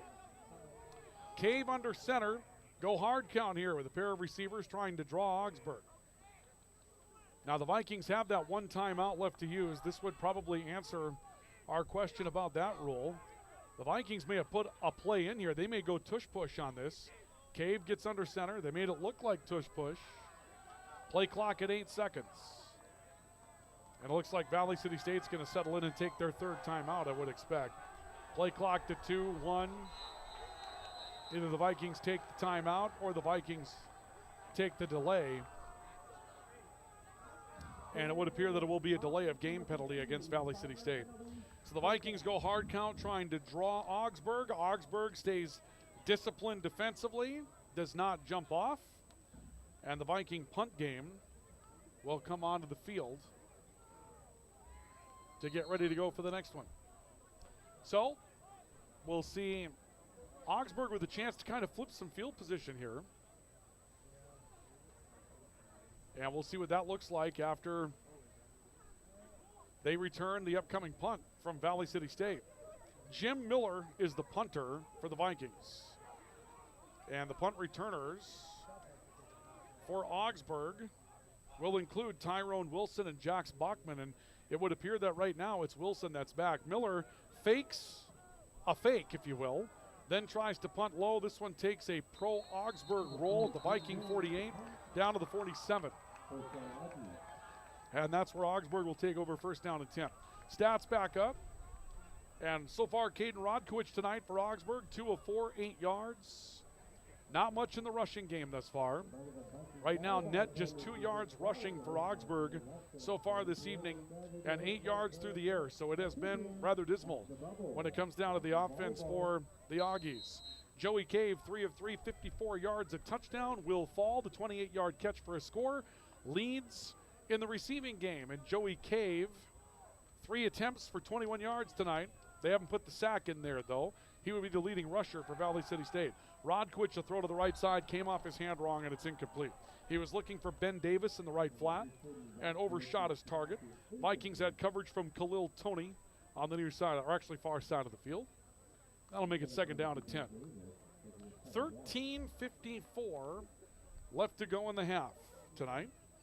And 2nd down and 10 for the Augies at the 48-yard line of Valley City State. They'll give it away in the backfield, will the Augies. This is Ralph Nima trying to stretch out to the near side. Here comes a big pop, and flags coming out for a late hit. Vikings going to get hit on a penalty. Savili Hypo, Castillo Leoval coming over and trying to make one final pop in to stop Ralph Nima. He was on the boundary already, and Vikings going to give a personal foul penalty here almost for assuredly. Wait for the administering of the penalty, and it will be a personal foul penalty. So the Vikings had the running game bottled up, but another big penalty against Valley City State, and that's going to give Augsburg some new life on this possession as the ball will head down to the Viking 32. And a 1st down for Augsburg as well. So the Augies, 1st and 10 from the 32 of Valley City State. Crowd kind of settling in here, a bit listless. The Vikings had that touchdown pass, but the game hasn't been played particularly cleanly for the Vikings tonight. Defensively, they've stood out. Three receivers, Twins left. Shotgun snap. They'll give it away to the right side. Naima trying to stretch out. Makes one man miss. Got a block on the outside edge. Turns as he got to the 26, is down. Right around the 25. Good run for Naima in the stretch play as he'll make it upfield for 6 yards. A chance to get to him in the backfield for Riley Olson for the Vikings. That came up empty. Finally got corralled by James Don and company over on that left side, or rather right side, a pickup of 6 yards for Augsburg, and that'll bring up 2nd and 4. Augsburg hasn't had a lot of positive plays tonight, so they'll definitely take that one and come back to the line. C.J. Ritchie wide to the right, pair of receivers left. Davis in the slot, Wilson on the outer edge. He'll be covered one-on-one by Khalil Toney on 2nd down and 4. Under center now is Rod Kuwich. Turns and gives it away backfield, nothing there. Tried to give it away to Owen Madcore. Madcore down in the backfield for no gain. The Vikings again got penetration up the field. Couple reserves coming up for the stop for the Vikings up there as well. Emmett Maher, a freshman from McLaughlin, South Dakota. Lorenzo Lucci, a sophomore from Enumclaw, Washington, teaming up to make the pop in the backfield. Vikings felt really good this season about their front seven with the depth they have there. They change out personnel again. Here comes 3rd down and 4 for Augsburg, and likely a 4-down scenario here for the Augies. 3 receivers, Rod Kuwich out of the shotgun, wants to run a little zone read, bouncing off of a tackler, Owen Madcore, nearly got loose in the backfield, but was stopped from behind on the play. The Vikings get a big life-saving tackle from DeQuez Chapman in the backfield, and some help coming in on that play for Valley City State as well from the backside from Carbon Brink. 4th and 3, and as we expected, this is going to be 4-down territory for Augsburg. No use punting at the Viking 25. Maybe the kicking game isn't ready for a 42-yard field goal try. So for now, Augsburg going to keep the offense on the field, but they will meet to discuss the options. Timeout going to be taken by Augsburg and Kawan Ware. So we'll take a timeout as well with the clock at 11:27 to play until halftime. The Vikings leading 7-0 over Augsburg University. And we're back with more in a couple of moments, so stay with us. This is our coverage of Viking football on the Voice of the Vikings, the Voice of the Valley, KOVC, with our coverage at newsdakota.com and on the VCSU Athletics YouTube channel. Grotberg Electric believes in quality first, taking pride in the work and standing behind every project they do. They bring together the power, technology, and experience to keep your business online. The success of Grotberg Electric depends on 3 major ideals: the quality of their products, the commitment to their customers, and most of all, their customer service. Call Grotberg Electric today at 845-3010 or visit them online, grotbergelectric.com. At CHI Mercy Health, we believe human kindness is at the root of all healing, providing care on a human level, courage when it's needed most, and a connection that's ever present among us all. Human kindness is meant to be shared. It puts a smile on someone's face and seeks to do the same for others. Take the time to nourish what's inside and watch your life flourish outside, because taking care of yourself is an act of human kindness. Just like human kindness, happiness can come from the most unexpected places. Whether it's from your friend, your dog, or a memory, embrace it and pass it on. CHI Mercy Health of Valley City. Following the timeout, Augsburg University brings the offense back on the field. 4th down and 3 for the Viking 25. Valley City State leading 7-0. Augsburg taking advantage of a personal foul late hit on this possession to move deeper into Viking territory. And it comes down to a 4th and 3 from the Viking 25. Caden Rodkowicz is the quarterback and out of the gun for Augsburg. 3 receivers to his left. Rodkowicz drops back, pressured, throws right side, pass incomplete. Looking downfield for tight end Michael Lau. Had a couple of men there on coverage, and the Vikings were able to at least affect the quarterback by getting some pressure at the backfield. The Vikings will take over on downs at the 25-yard line. 7-0 Viking lead. To say the Viking offense hasn't been successful wouldn't exactly be accurate tonight. The Vikings have been successful offensively. They've just had a couple of turnovers and now are venturing into a win instead of working with it as they did back in the opening quarter. Owen Quayle is the back for the Vikings. A roll to the right side by Joey Cave, looking downfield, fakes a pitch, gets low, takes a big hit as he drives himself out to the 30 for a gain of 5. Those are the types of hits that Dennis McCullik, the head coach of the Vikings, doesn't want Joey Cave to take on a repeated basis. Joe Zachow comes up with a stop for Augsburg. It's a 5-yard pickup, Wind begins to intensify a bit here for the Vikings. And second down and 5 for Valley City State from the Augsburg 30.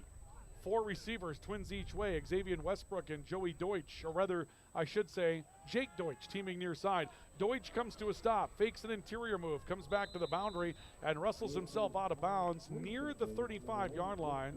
Spot on the near side of the field, looks like he's going to be short by about a half a yard. The nose of the football will be right at the 35-yard line. The Vikings need a matter of inches.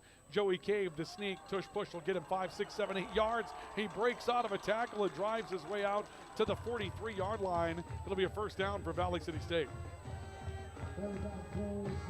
Joey Cave showing us some physicality here tonight. He came here to play. Transfer out of New Mexico Highlands, Division II kid.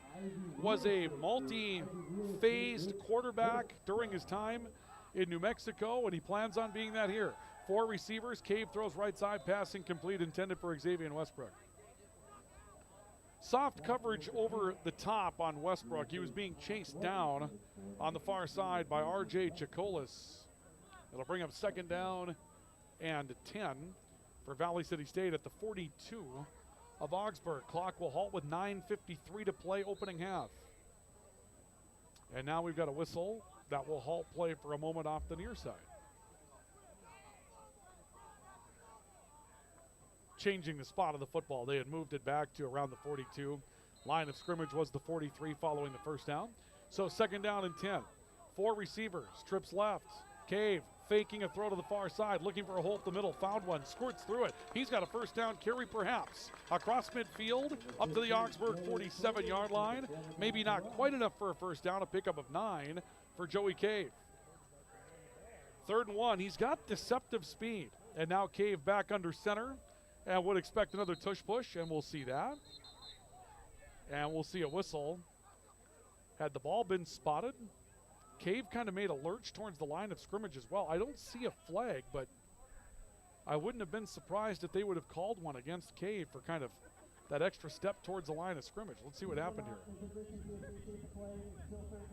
So, yeah, the ball had not yet been officially spotted. So the ball hadn't been spotted. We're going to replay the effort. It'll be 3rd down and 1 once again for the Vikings. They tipped their hand on the tush push, so now they're going to have to come up with something different. Cave looking to the near side of the field, has a few different coaches giving him signals. He's back under center. No, they won't need to come up with something different. He'll just get low and jump over the pile. He'll find his way down to the 47, and we'll see whether or not that's a first down.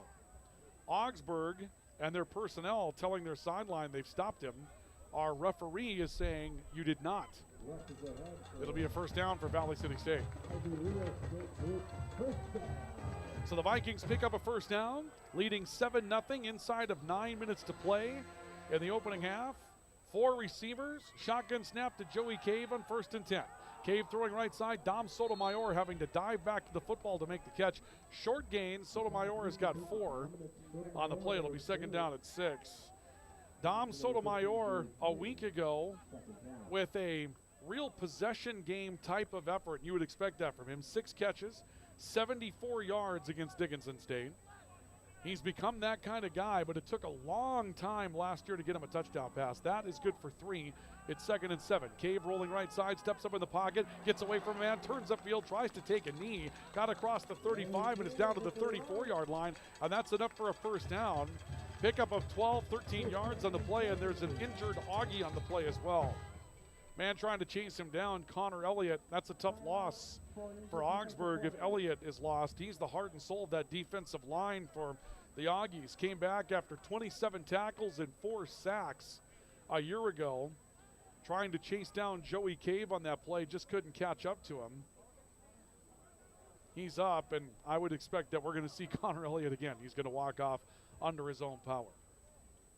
So thankfully, if you're an Augsburg fan, that won't be an injury that have too much of a lasting impact. He'll have to come out for a snap. In the meantime, Valley City State picks up a fresh set. Joey Cave makes his way down to the Augsburg 34-yard line. Stick with us at halftime. Our Rambo halftime report on the way. We'll take a look at a couple of highlights from the action here in the opening half of football and go through the numbers, as well as President Alan LaFave from Valley City State. Had a chance to catch up with him last week for a Viking feature that we'll have for you again tonight. Nick Mears in motion on 1st down and 10. Cave, a fake throw, hit the backfield, down for a quarterback sack. It'll be a yard loss on the play. R.J. Chikolis has had the defensive night for Augsburg. We've said his name a ton. Junior linebacker out of Brooklyn Park, Minnesota. That time got a piece of Cave on the legs, and it was enough to bring him down from behind. 2nd down and 11, perhaps 12 for the Vikings. They lead it 7-0 on our all-true scoreboard with 7.5 to play until the break. 3 receivers, Jake Deutsch to the right side of the field by himself. Out of the pistol, Cave play action, in some trouble, stepping up, looking for Deutsch, and Deutsch is run down. Flags come out in the secondary. Deutsch was run down in the secondary. There was twin coverage back there. Joe Zackow had gone back. Foster Mulvihill was also back, a linebacker that dropped back into deep coverage against Deutsch. They're going to call defensive holding on the play, and we'll see an automatic 1st down after the defensive holding penalty. Well, in citing that one in, that's a bit of an odd play in that situation if you're concerned about Jake Deutsch covering him with a linebacker and a safety. Rather interesting. I'm not sure if there was a broken assignment on that play for Augsburg, but linebackers and Deutsch aren't going to mix. 1st down and 10. Cave giving away left side, and we'll see a little slice and dice from Pearson. And we'll see the first carry for Divine Pearson since the fumble. Pearson moving to his left, coming back to his right. Has great cutback ability that we've seen from him in warm-ups. That's a short opportunity for 5 yards for Divine Pearson. And it's 2nd and 5 from the Augsburg 20. 7 minutes to go now in the opening half. Pearson in the backfield with twin receivers to the left. Deutsch in the slot, Dom Sotomayor on the edge. The Vikings overload on the right side of their offensive line. Cave waiting for the shotgun. He's got it. Pearson starting right, looking for a lead block. Tries to cut back upfield. Hit from behind. Travion Gardner will bring him down as he got ahead of the 20. Moves his way down near the 17. We'll see whether or not that's going to be enough to move the sticks or not. Big body, Travion Gardner. 6'2", 245 out of Apple Valley, Minnesota. But I'll tell you what, he looks bigger than 245 when you see him up here. It's a gain of 4 for Divine Pearson. And here's 3rd down and 1 for the Vikings from the 22.5, maybe the 22 of Augsburg. Big play, Will Fall in motion. Divine Pearson to the right, up the middle. Shaking, juking, and jiving, drives his way inside the 10. And it's 1st and goal coming up for the Vikings at the Augsburg 7-yard line. Divine Pearson, great running back pickup for the Vikings, a junior out of Moreno Valley, California. And Pearson making some things happen. He's got quick steps and great field vision. We've seen that from him a handful of times. He knows how to make this thing work when he's got the football and he can move laterally. It's 1st and goal for the Vikings. And now we'll see Nick Mears in the Wildcat. We saw this against Dickinson State last week. Pearson to Mears' left. Mears calling his own number, tries to turn off the left side. Got caught as he got to the edge and maybe has a yard on the play. Maybe not. Looks like the spot will have him back at the line of scrimmage. And we'll see a stop from Anselmo Marquez-Reagan, who returns after a 22 tackle season a year ago in the linebacker corps. You would have figured he'd be one of the leaders tonight. Comes up with a stop there. He and R.J. Chikolis in the interior of that linebacker corps for Augsburg have been pretty good. 2nd down and goal for the Vikings. Again, around the 7 or 8 yard line. Back in the game is Joey Cave. And he'll have Marty Gone in the backfield as his tailback. Fall in motion from left to right. Going right side, straight up the middle, driving, looking. Got himself to the 4 and is down there for a gain of about 4. So 3rd down and goal coming up for the Vikings. And another stop in the middle from Anselmo Marquez-Reagan. 3rd and goal from the 4 for the Vikings. 4.5 minutes left to go until halftime. The Vikings leading 7-0. The Viking defense has been near picture perfect tonight.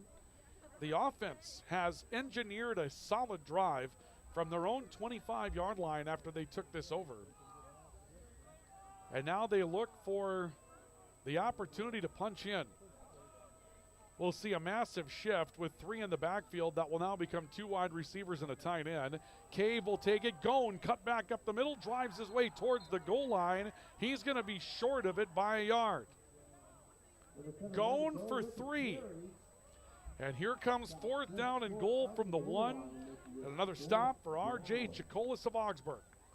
So 4th and goal from the 1-yard line. Joey Cave under center. 2 men behind him to give him a helping hand. And again, we see whistles on the snap. The Vikings react as if they've crossed the goal line, but there were whistles before the ball was put in play with 3:38 to go. And the Vikings have elected to use a timeout. That will be their final timeout of the opening half. So a quick timeout on the field as the Vikings look to punch in from the 1-yard line. 4th down and goal from the 1. Can the Vikings get in? We'll find out as we continue along with our coverage of Viking football next on the Voice of the Vikings, the Voice of the Valley, KOVC, and the VCSU Athletics YouTube channel. Lever's Foods, best quality, best price. Lever's Foods, best service, they're nice. Lever's Foods, they make everything right. This week at Lever's Foods, all of your September favorites are on sale. Our family potato chips, 2 for $3.88. Tombstone pizzas, 2 for $7.88. Farm Rich appetizers, assorted varieties, $5.99 each. Jumbo cantaloupe, just $2.99 each. And Land of Frost deli shaved sliced meats, only $1.79 a package. Deliveries available by calling 845-1732. Lever's Foods, Valley City. Timeout taken by the Vikings with the clock at 3:38 to play opening half.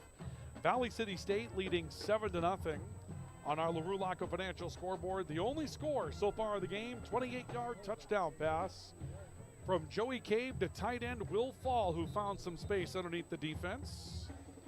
And the Vikings got into the end zone for a touchdown that made it 6-0 at the time. That came back in the opening quarter. And now the Vikings looking for an opportunity to take a 2-score lead. It's 4th down and goal from just outside the 1-yard line. Divine Pearson will come back into the game for the Vikings as the tailback. Joey Cave will get under center with a wing T look along the line. Cave turn, Gone counter, breaks out of a tackle, finds his way into the end zone. It's a Viking touchdown. Marty Gone flexing towards the left side and is able to escape the grasp of R.J. Chikolis, who was chasing him down to the backfield to come up for the touchdown. That makes it 13-0 Vikings. It was this close as we saw Chikolis coming through the line again. He was right there, had his hands on Gone, couldn't get him. And Marty gets into the end zone for a Viking touchdown. The celebration on. And the Vikings take a 13-0 advantage at 3:33 to play in the opening quarter. Call it a 1-yard touchdown run for Marty Gone. And he's in the end zone for the first time this season. And now Walker Brondus will come on for the extra point for the Vikings. Try to make it a 14-0 lead. That kick is shanked and may have been missed, and it was no good. He pushed it wide to the right. 13-0. The Vikings leave a point on the field. Marty Gone gets into the end zone for a touchdown. 2-score lead for the Vikings as we get ready for the approach of halftime, which we'll have for you coming up in just a bit. 3:33 to play here in the opening half. We're back with more in a moment. This is Viking football on the VCSU Athletics YouTube channel. And on the Voice of the Vikings, the Voice of the Valley, KOVC. Sanford Health of Valley City is dedicated to transforming your healthcare experience and providing access to world-class healthcare right here in America's heartland. We're committed to improving the human condition at every stage of life through exceptional care, spiritual enhancement, innovation, and discovery. Schedule your appointment today at Sanford Health of Valley City by calling 701-845-6000 or self-schedule online at mysanfordchart.org. Sanford Health, here for all, here for good. Experience the thrill, feel the passion, and join the excitement. Tickets on sale now at VCSUVikings.com. Lang hard to the basket with a two-hand flush. He burst through it. He's to the end zone. Touchdown, Valley City State. Here's the game-winning shot. Does it go? Yes, it does! Nelson on the attack. Holland can't make the play. The Vikings sweep the Jimmies. What a night that was back when the Vikings took on the Jimmies a couple of years ago at home. Got a big win. That was the arrival of a volleyball team that would go to the national tournament. Last night, the Vikings sweep Mayville State in volleyball, trying to make their next step towards a run. The Vikings getting votes right now in the national poll. And when they take 48 teams, an opportunity to stay in that poll.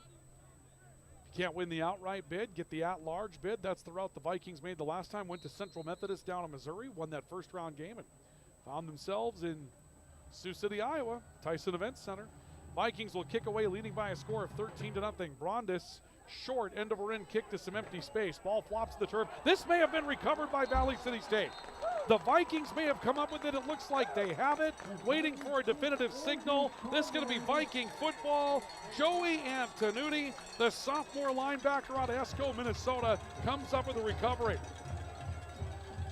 Brilliant play for the Vikings. Those of you on the video side, take a look at it once again. Short kick, just aimed to empty space, took the big hop, and there was Antonucci in the middle of it to come up with the recovery. And Valley City State gets a fresh life as they'll come onto the field with the opportunity to try to put another score on the board before the break and at the Augsburg 35. 3:32 to play in the opening half of football. The Vikings leading 13-0. 4 receivers for the Vikings, twins each way. Marty Gone is the back. Joey Cave calling his own number. Up the middle, juking back towards the right. After taking a step towards his left, he's across the 30 and is down to around the 29 for a gain of 6, maybe 7. So the Vikings will try to go to work on the clock a little bit as well. Down markers a little bit behind the ball over on the Augsburg sideline. But it would appear it's a 6-yard pickup for Joey Cave. And Joey's going to have nice numbers again tonight. He's really had a nice night running the football for Valley City State. Right now they've got him at 12 carries for 44 yards after the sack. That'll be an extra 6. So looking at 50 in the first half. 2nd down and 4. Cave dropping back, throwing underneath. He's got Xavier Westbrook, who's out of bounds for a first down up at the 23 of Augsburg. Dragged out of bounds on the far side by the Augie, Sean Robinson Jr., defensive back out of Maplewood, Minnesota. But it's a 1st and 10 for Valley City State at the Augsburg 23.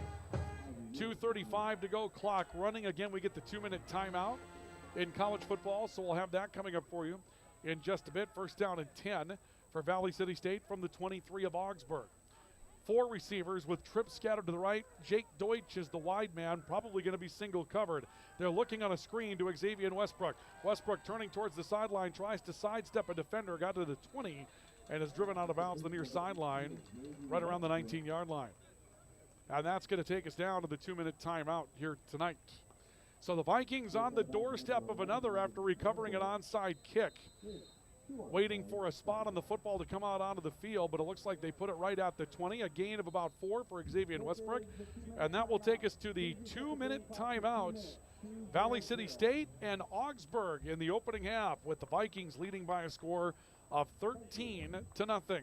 We'll come back with more Viking football after a couple of moments here on the Vikings VCSU Athletics YouTube channel, newsdakota.com, and on the Voice of the Vikings, the Voice of the Valley, KOVC. When you're craving the taste of juicy, flavorful, locally sourced beef and pork, look no further than your locally owned Valley Meat Supply. At Valley Meat Supply, we take pride in bringing you the finest cuts of beef and pork straight from local producers. So whether you're planning a mouth-watering barbecue or a cozy family meal, choose Valley Meat Supply for the highest quality, locally grown beef, pork, and award-winning jerky, sticks, and sausage. Valley Meat Supply, West Main, Valley City. Your taste buds will thank you. Are you on the right financial path? Are all your financial professionals on the same page? At LaRue Laco Financial, you can be assured that your investment professional and tax professional are working together. Call Ryan LaRue or Chase Carpenter at 701-845-6938. Securities offered through LPL Financial. Member FINRA, SIPC. Timeout for the 2-minute timeout. Xavier Westbrook on a reverse for the Vikings, trying to break to the far side corner, drives his way to the 15 and is down at around the 15 or 14-yard line as the Vikings go for a reverse or counter. London Campbell, defensive back out of Mankato, makes the spot. Ball right around the 14 of Augsburg. It'll be 3rd down. The Vikings taking over after a touchdown and not exactly an onside kick, but a pooch kick that was recovered by the Vikings in the middle of the field. Now 3rd and 1 with 90 seconds to go until the break. Divine Pearson comes back in as the running back out of the pistol. Cave takes the snap. Pearson, right side, found a burst of speed, breaks up the middle, and he's cut down at the 2-yard line, but that will be enough for a first down and goal. Divine Pearson showing you how quickly he can get his extra gear going.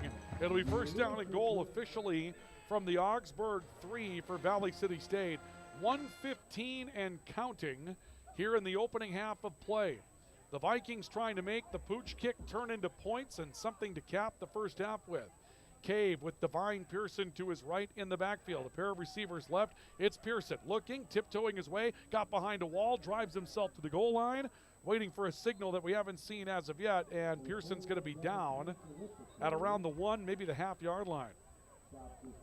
Pearson getting up, had a little extra engagement with Langdon College, one of the linebackers for Augsburg. And now Joey Cave will get under center, and we'll see if he gets pushed in by Pearson. Cave doesn't go down at the goal line. Touchdown, Valley City State. Joey Cave will get in from a yard out, and the Vikings will make it a 19-0 lead. So Joey Cave, not as much drama capping off the drive as what it started with, but he gets in from a yard out. The Vikings have been running this tush push for the last couple of years, and well, you don't get to see it there. We got to it just a little bit late. My apologies. And you could see some of that extra engagement coming up there at the end of the half, or at the end of the play. There was something going on between Divine Pearson and a couple of the defenders from Augsburg. And now Valley City State with 32.8 seconds left to go in the half, considering their options and perhaps thinking about going for a 2-point conversion. Down 19, or actually up 19-0, trying to make it a 21-point lead. And the Viking offense will come back onto the field with 32.8 seconds left to go. And whistles. Augsburg may have decided to use a timeout in this case. You know, it's worth keeping in mind for those of you that are Augsburg fans that this is one of those situations where your team is at a bit of a disadvantage. The Vikings went out, played last week, and obviously Augsburg opening up their season, and a lot of new personnel, new coach, new styles for the Augies. And so being down 19-0, certainly frustrating. It's been hard to kind of get things going, but when you're getting ready to start a year and you're doing that with a lot of new items, and you're up against a team that's already had a chance to play, and not just play, but the Vikings played their opening game of the year against the 13th ranked team in the country in the NAIA, so they learned really quickly where some of the things were that they might have been deficient. It kind of puts Augsburg in a tough spot just from that mentality of starting a season. So some of what's going on here tonight, you won't be able to take a whole lot out of at this point. Ethan Kastner, freshman quarterback out of Turnwater, Washington, will come on to direct the 2-point conversion try. Kastner rolling right side, looking, going to tuck. He's hit in the backfield, then throws, I think, with his left hand, and ends up throwing it over Dom Sotomayor, and the 2-point conversion try will be incomplete. So, 19-0, as a 1-yard touchdown plunge from Joey Cave puts the third touchdown of the game on the board with 32.8 seconds left to go. And again, coming up at halftime, our halftime report will be presented by Rambo. We'll take a look at the highlights from the opening half, go through the numbers, and President Alan Lefebvre of Valley City State joining us last week for our Viking feature. We will have a new Viking feature for you coming up in a couple of weeks when the Vikings have another matchup against Eastern Oregon, and that's part of this new conference look the Vikings will have. They play this week, they go Thursday, and then after tonight, they won't play again for 2 Saturdays. LeGrand, Oregon is where they'll go next to play their one long road trip a year. And we'll see those long road trips not for the Vikings in back-to-back weeks, but involving the Vikings in back-to-back weeks. They'll play at Eastern Oregon on the 20th, and then they'll be back here to take on Simpson, California on the 27th. And then it's time to start some play inside the division at that point. Second time tonight that the ball is blown off the team. Walker Brondis will have to go back and reset it. We talked about the division, so that's what that looks like this year. For those of you on the video side of things, you can see what's on your screen there. The Vikings will have 6 games in the division. Dickinson again. That's this time at home. Mayville, Dakota State, the familiar opponents. They'll play at Havre, Montana. They'll play at Montana Tech this year as well. Those will be a couple of the tougher matchups the Vikings will have to go to on the road. Brondis will kick. The ball will be held by Gavin Gerhardt. It's a line drive kick, takes a hop. Will be returned by, I believe, London Campbell. No, correction, that's not London Campbell. My apologies. That's C.J. Ritchie on the return. And I may have that wrong as well. The kickoff returner for, they had listed Jax Bachman. Actually, rather, Ralph Naima was listed as the kickoff returner. I don't think he returned it either. In the long run, changing up some personnel here for Augsburg, but they'll take it out to the 33, 34. And with 28 seconds left to go, the Aggies have one timeout to use. 19-0 in favor of Valley City State before the break. Time for a home run ball if you're the Aggies, and Caden Rodkowicz if you're looking in that direction. He'll have Jermaine Moore to his right in the backfield. We haven't seen Lamar Webb at the running back spot tonight. He's on the 2 deep. Was a familiar name from a year ago, but we haven't seen him on the field yet tonight for Augsburg. Ben Davis is in the slot. Tyrone Wilson on the edge, left side on 1st and 10. Shotgun snap coming up for Rodkowicz. He'll turn, give it away in the backfield, and short gain for Jermaine Moore. Maybe not a gain, maybe the line of scrimmage, and that'll be it. And Augsburg does not have to run another play should they choose not to. And let's see what happens here. Clock down to 10 seconds to go. And a bit of an injury coming. It looks like a cramp out there for the Vikings.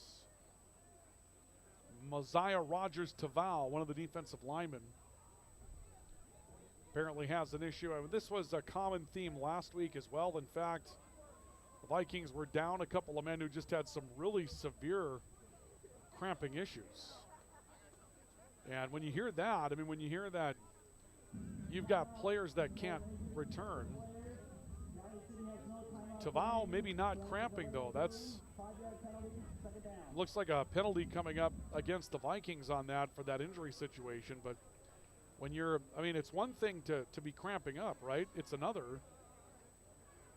when you're in a situation where at this point you have an injury and you get called for a penalty. So 2nd down and 5. We hope that Mosiah is going to be okay. That looked like that was bothering him a little bit on the way off the field, and he's a big, big part of that defensive line. He had a really nice coming out last year against Augsburg in that matchup.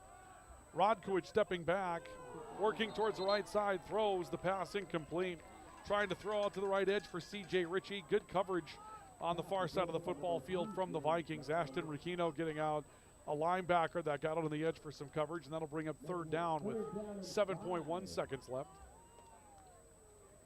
So 7.1 seconds left to go in the half.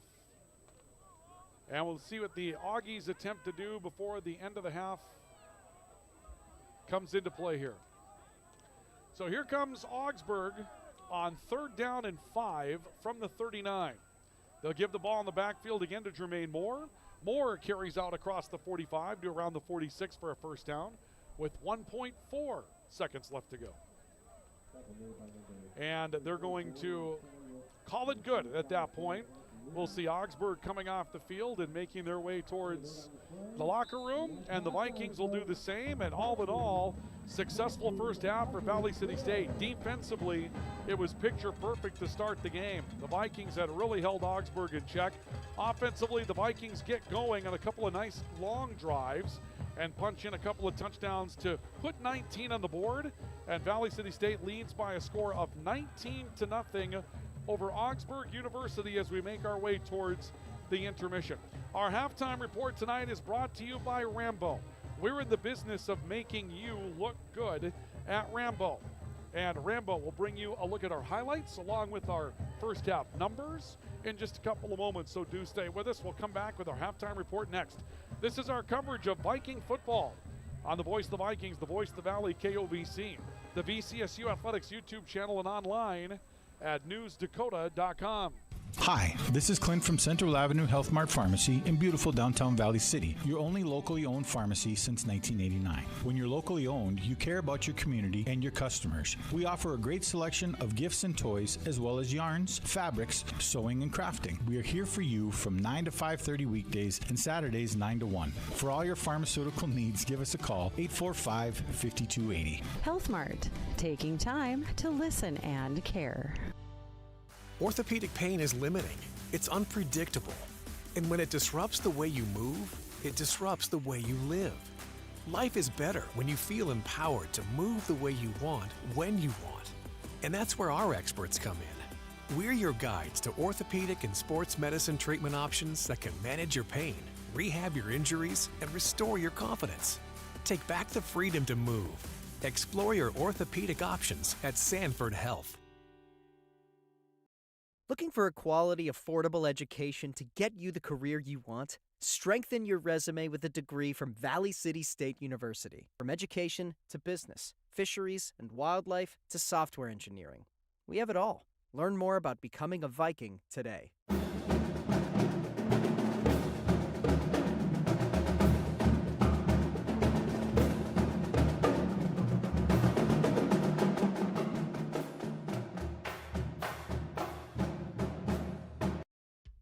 When your team, school, or business needs custom apparel or promotional products, Rambo is here to help. With over 40 years of industry-leading experience, state-of-the-art machines, and dedicated employees, we have the tools and facility to handle any job. With online ordering solutions for sports teams and businesses alike, you can count on us to get the job done correctly and on time. Get your next project started, contact Matt or visit us online at rambo.com. Why choose Professional Eye Care Centers? 3 great reasons are Dr. Bond, Dr. Freilich, and Dr. Jangula, 3 of the most educated professional optometrists you'll ever meet. Next is their many locations. You can now see one of their spectacular doctors in Jamestown, Valley City, Carrington, Edgeley, Ellendale, and Lemoore. And finally, their fantastic selection. And yes, all of their frames and lenses are backed up by warranty. Visit proeyecarecenters.com and make an appointment today. Professional Eye Care Centers, clearly the best. Welcome back to our coverage of Viking football this afternoon. It's halftime here at Locken Stadium and Dakota Bank Field, and the Vikings currently leading Augsburg University 19-0 on our LaRue Laco Financial scoreboard. A little bit of a delay, but the Highlights dance team is out there having a chance to perform for the hometown crowd here tonight. Our halftime report is presented by Rambo. We're in the business of making you look good at Rambo. Rambo is your home for all of your promotional apparel and your promotional items. When it's time to make your logo go to work for you, when we're talking about things all the way from your sports team to your business, Rambo has what you're looking for to make it look the way you want it to and do the job right quickly and do the job right correctly the first time around. Rambo, we're in the business of making you look good. Well, the Vikings, to say it's 19-0 and it's all Valley City State, not exactly true. The Viking defense came out and did some really, really solid things. The Viking offense had its share of difficulties, turned it over once, and ran into some trouble along the way, but at the same time, got into the end zone 3 times tonight. The defensive line has been superb for Valley City State. There's no question about that. There's really kind of the highlight for the Vikings so far, but also a big highlight for the Vikings. Joey Cave hasn't had to do a lot. 9 of 11, 88 yards. He's got a touchdown throw. He's been sacked 1 time, but one of the big plays here, Joey Cave, 55 yards rushing net in the opening half. He took a sack and still has 55, had 62 without the sack. He's the leading rusher for the Vikings as well. So Joey Cave has shown us what he can do as a dual threat quarterback so far here tonight. In the meantime, Augsburg held in check in that opening half. They end up with just 22 yards rushing. That's not really the recipe that they're looking for in that regard. 22 yards on the ground and only 8 yards in the first half through the air. So 30 yards of total offense. If not for the penalties, the Vikings would really have a huge advantage as far as maybe an extra score on the board, that type of thing. So it was a rough first 30 minutes for Augsburg in that first half of play, and the Vikings leading 19-0 as a result. Let's go through some of the highlights that we have for you from the opening half.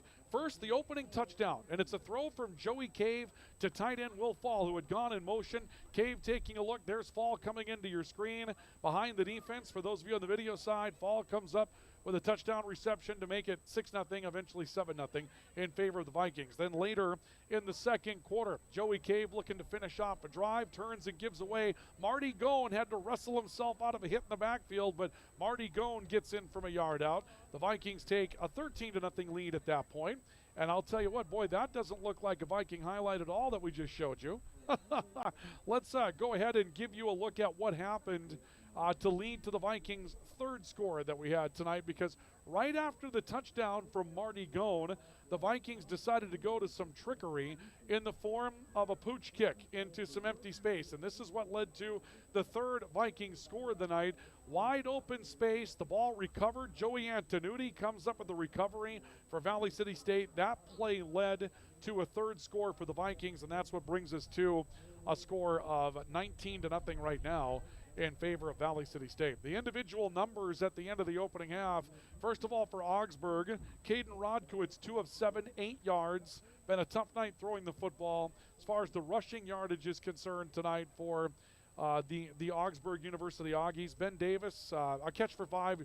Also for the rushing yardage, my apologies, we've seen Ralph Naima, 2 attempts for 6 yards tonight to lead the way. Omar Madcore, 5 attempts for 6 yards so far tonight. And then we've seen Jermaine Moore, 5 carries tonight and has 7 yards so far, or rather a net of 5. So he's had 12 yards that he's been able to gain, but with the losses, as the Viking defensive line has really been after him, he's only been able to gain 5 yards so far tonight. So the live stats may be a little bit different. Right now, they have Augsburg, as far as the individual stat numbers, for 22 yards rushing and 8 yards passing and 30 yards in the opening half. Meanwhile, the Vikings, Joey Cave, 9 of 11, 88 yards a score. Xavier Westbrook, 3 catches for 29 yards. Will Fall, 28-yard touchdown catch. And Nick Mears, a catch for 13. Jake Deutsch, Dom Sotomayor, bit slower nights for them. 2 catches, 9 yards apiece. Joey Cave, 13 attempts for 55 yards on the ground tonight. Divine Pearson, 38 yards on 7 carries, getting a little bit more work, and Marty Gone has a rushing touchdown. And at the end of the opening half, the Vikings lead by a score of 19-0. Halftime report is presented tonight by Rambo. We're in the business of making you look good at Rambo. We're going to take a look at some news out of the KOVC newsroom. For those of you that are with us on the radio side of things and also on video, you'll catch that news update. And then President Alan Lefebvre will be joining us from Valley City State as part of our Viking feature that we have for halftime. And we'll be back to start the second half in just a bit here at Lock-In Stadium and Dakota Bank Field. Good start for the Vikings in their home opener. They lead 19-0 at the break. Our halftime report brought to you by Rambo. We're in the business of making you look good. This is Viking football on the voice of the Vikings, the voice of the Valley, KOVC. Let's get a news update, and President Alan Lefebvre coming up. Stay with us. It's time for local news with Steve Yernis. The Barnes County Sheriff's Office is now on the first floor of the courthouse. Barnes County Commissioner Pete Paulson said it's nice to have the sheriff and his deputies in the courthouse to address security issues or threats against county employees. There's been several threats in the state's attorney office. Mm-hmm. You know, they'll come up there and make a fuss, and you know, we're required by law to have a deputy at the courtroom proceedings to keep order there. But there's quite a few people that kind of get out of line in the courthouse and make some threats and make some noise. When you say threats, are you talking about death threats or? I don't know about death threats, but just trouble. Meanwhile, Paulson said plans to raise the old jail north of the courthouse are on hold as the commission focuses on getting bids for a new heating system to replace the current one that's been in place since the 1950s.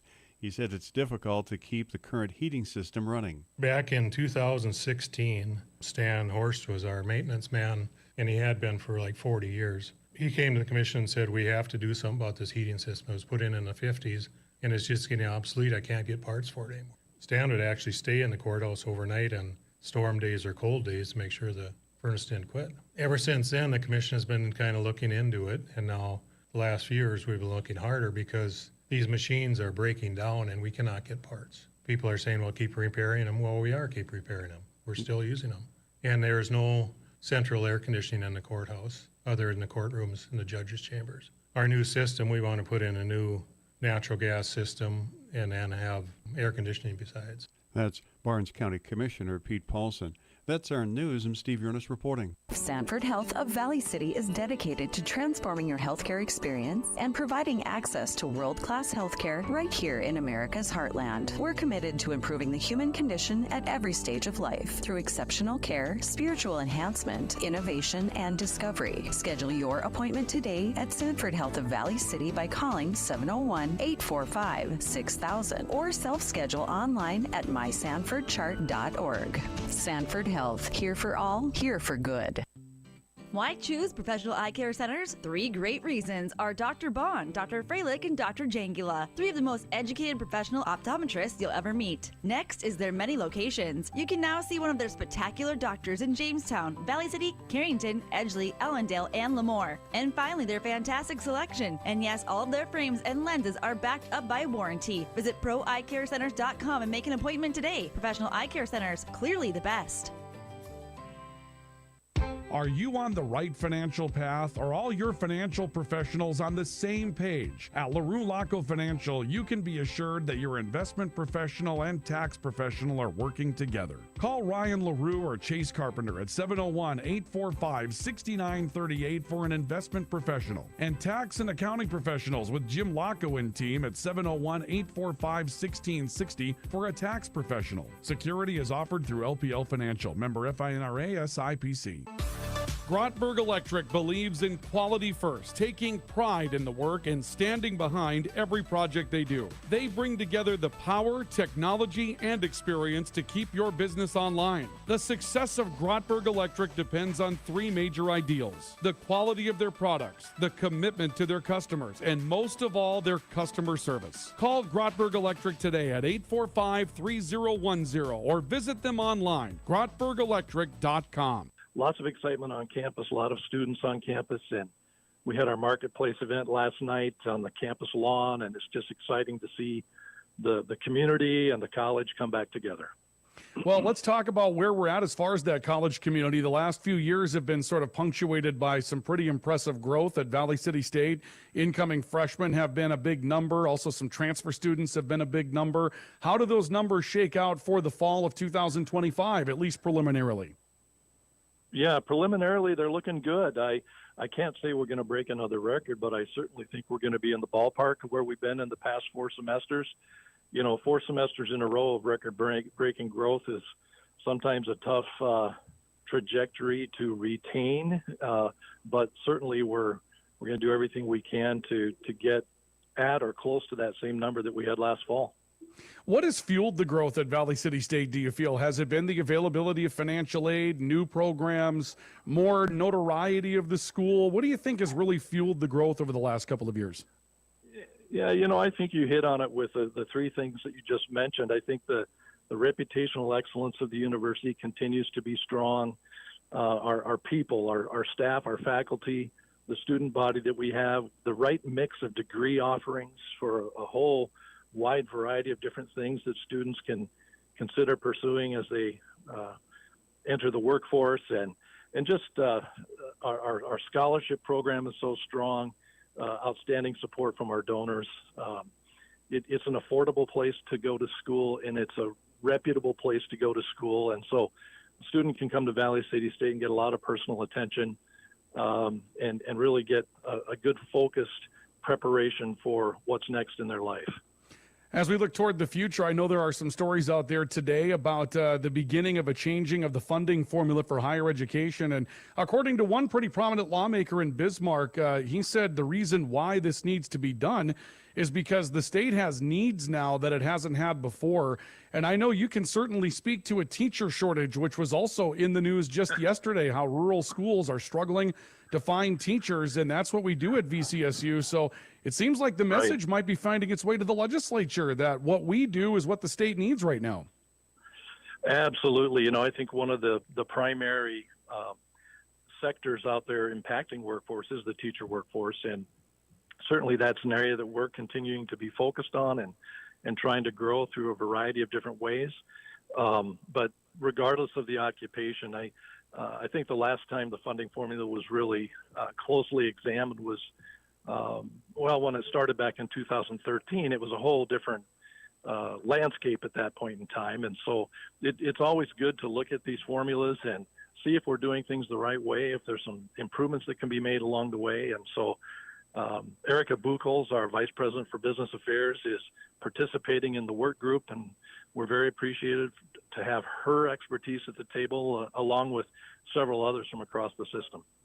Dr. Lefebvre, let's wrap up with the footprint of the athletics department. Obviously, that's what we're doing tonight here in Dickinson, and the opportunity to talk about the new building that will be coming in. I know there was a groundbreaking for that. You had to get turf in at Valley City State, so there were a lot of projects there. But what's the status of moving forward on the new Viking Athletic Performance Center and what we have coming up as far as changing the landscape near Locken Stadium and the W. Asman Fieldhouse? Yeah. Well, the Locken Stadium new turf is just outstanding. The Dakota Bank Field is just going to be an amazing surface for our student athletes to practice and perform on and compete on. And it looks just outstanding as well. The upgrades to the stadium continue with some signage reflecting the great donors and the great supporters that we have at VCSU. And of course, the indoor facility now, if people have been driving by or if they haven't, they're just curious about how it's going. The general construction company has mobilized, and we have the entire construction area fenced off, and we've been doing some preliminary work with moving some gas lines and asbestos removal and some other things that had to get done before we could actually dig a hole. And so now we're in the process of getting moving with that, and starting next week, you're going to see a lot of earth being moved, and we're just excited to see what this is going to do for our campus, for our community, and for our athletic programs. Dr. Lefebvre, always a pleasure. Thank you for joining us for our Viking feature tonight. Thank you, Ryan. Thanks for all you do for VCSU. We appreciate it. Hi, this is Clint from Central Avenue Health Mart Pharmacy in beautiful downtown Valley City, your only locally owned pharmacy since 1989. When you're locally owned, you care about your community and your customers. We offer a great selection of gifts and toys, as well as yarns, fabrics, sewing, and crafting. We are here for you from 9 to 5:30 weekdays and Saturdays 9 to 1. For all your pharmaceutical needs, give us a call, 845-5280. Health Mart, taking time to listen and care. At CHI Mercy Health, we believe human kindness is at the root of all healing, providing care on a human level, courage when it's needed most, and a connection that's ever present among us all. Human kindness is meant to be shared. It puts a smile on someone's face and seeks to do the same for others. Take the time to nourish what's inside and watch your life flourish outside, because taking care of yourself is an act of human kindness. Just like human kindness, happiness can come from the most unexpected places. Whether it's from your friend, your dog, or a memory, embrace it and pass it on. CHI Mercy Health of Valley City. When you're craving the taste of juicy, flavorful, locally sourced beef and pork, look no further than your locally owned Valley Meat Supply. At Valley Meat Supply, we take pride in bringing you the finest cuts of beef and pork straight from local producers. So whether you're planning a mouth-watering barbecue or a cozy family meal, choose Valley Meat Supply for the highest quality, locally grown beef, pork, and award-winning jerky, sticks, and sausage. Valley Meat Supply, West Main, Valley City. Your taste buds will thank you. Rambo, a proud sponsor and fan of Viking and Highliner Athletics, has been serving North Dakota, South Dakota, and Minnesota with quality logoed apparel and promotional products since 1979. With online store options built to meet the needs of your company, organization, or team, Rambo will ensure that the process of ordering is easy and accurate, and that your items are received on time. When you're ready to put your logo to work, give Matt a call at 701-680-9585. Rambo, we're in the business of making you look good. Well, for those of you that were there for the video coverage of halftime, if you were watching the video while you were listening into our conversation with VCSU President Dr. Alan Lefebvre, I can't even begin to describe to you the different weather conditions. We have a brilliant rainbow that's gone up on the eastern side of the ballpark. You can see it right there. That's unbelievable. Just an unbelievable shot of what we have going on out there right now. Just a brilliant rainbow. It's a double rainbow. If you come out a little bit, you're going to see that off to the southeast of that one, there's a second rainbow there. And you've got bright sunshine over the field, but you've got this one really dark cloud front that's going on right now that's causing all the rain. And the rain came in, so it was sunny and driving rain at the same time. All I could describe it as is a rain squall of some sort. And so, very different. But that rainbow was certainly an interesting shot. Here, the Vikings leading 19-0 over Augsburg University, looking to pull their record to 1-1 in the season. Second half of football to go. And the Vikings will have the defensive edge to get things started in the second half, as we'll see Viking kicker Walker Brondis set to go to the ball, and before he can kick it away, well, it comes off the tee again. That's the third time tonight that we've seen that happen. So this time Gavin Gerhardt, the Valley City, North Dakota native, will step in and hold it. And Walker Brondis will kick it out of the hold for the second time tonight. And we'll see what Augsburg talks about. Again, keep in mind that was their first half of football, Augsburg's first half of football this year. They're going to do things better and differently in the second half of play than they did in the first half, as this kick will get out of the end zone from Walker Brondis, and we'll see a touchback for Augsburg. But again, they're going to be better. They're going to do things differently. You just know that's going to be the case. And so it'll be 1st and 10 for Augsburg from the 25. And we'll see what they elect to do, what adjustments they decide to make to get into this one going differently tonight. Augies in their white uniforms, that dark brown maroon color. The Vikings have a cardinal red, sets them apart a little bit. 3 receivers, twins to the right.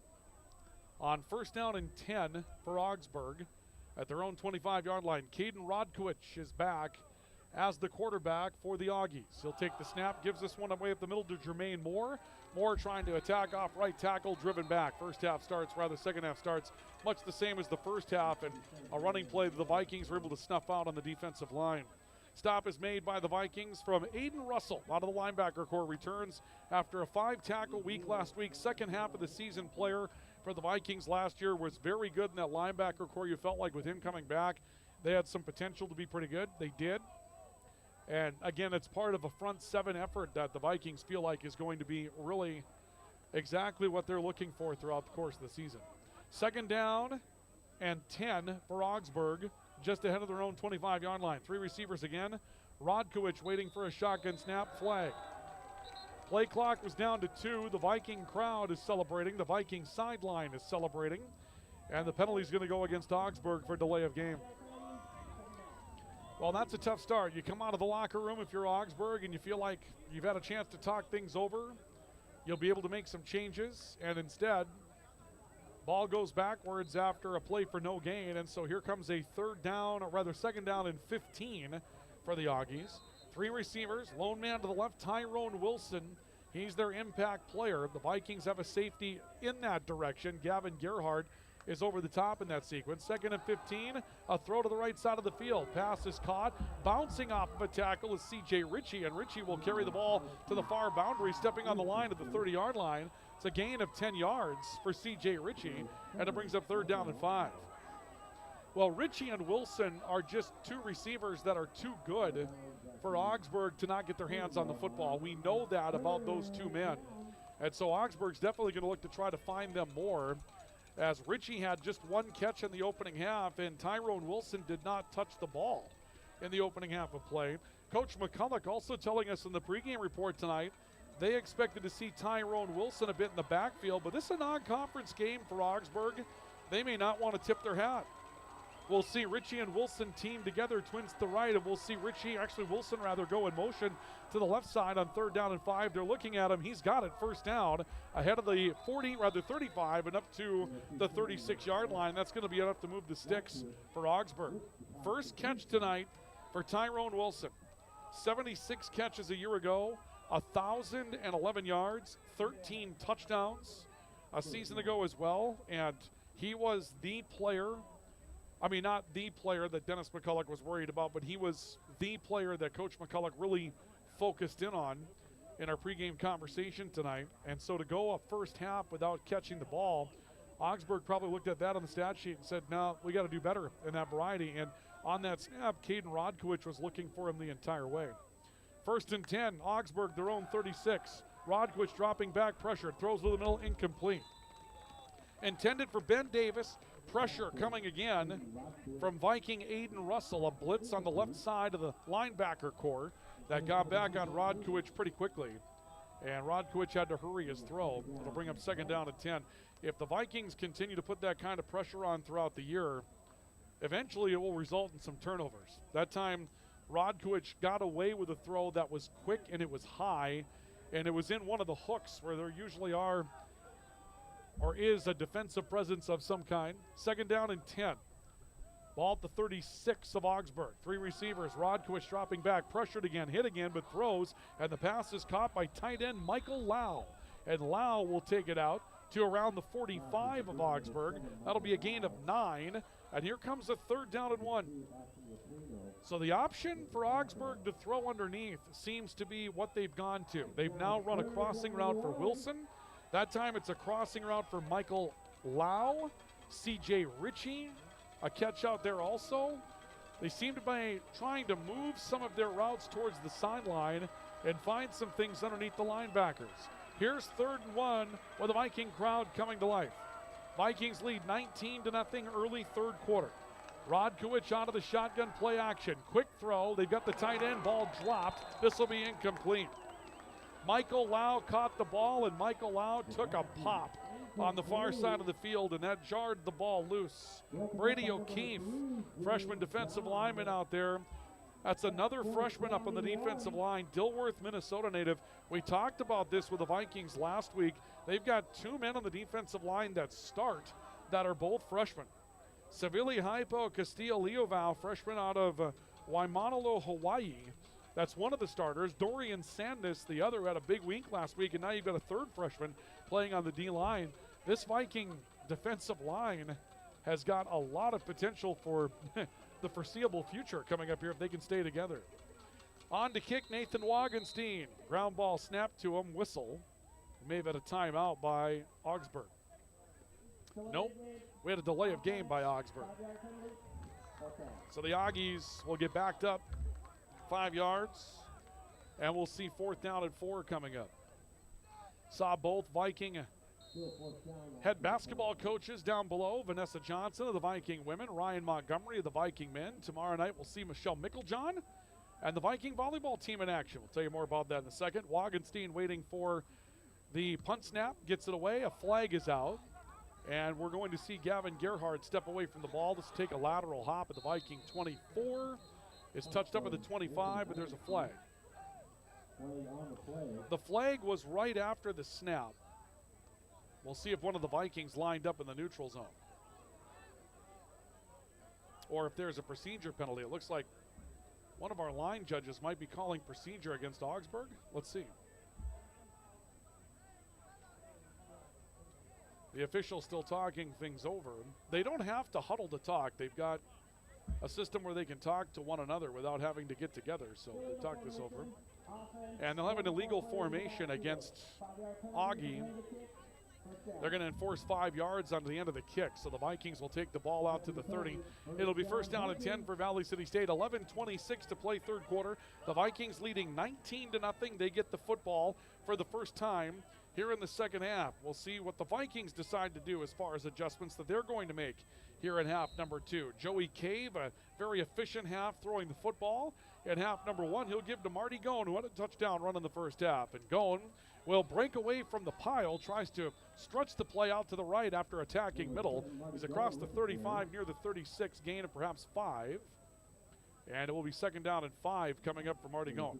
Gone with a touchdown run in the opening half tonight.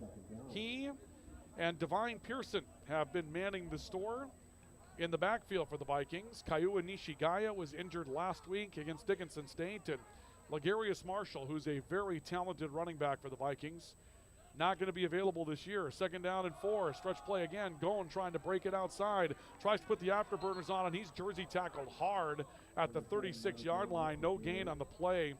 Good flow defensively for Anselmo Marquez Reagan. Comes out and makes the stop for Augsburg, and it will be 3rd down and 4 for the Vikings. And we'll see the Vikings make a pretty big change in personnel here. It's interesting. The Vikings will run Ethan Kastner into the matchup, so he'll come on as the quarterback, maybe. Or was that Xavier Westbrook? That may have been Westbrook that came into the play. And we also saw a wide receiver, Cassius Ashtiani, out of Irvine, California that comes in.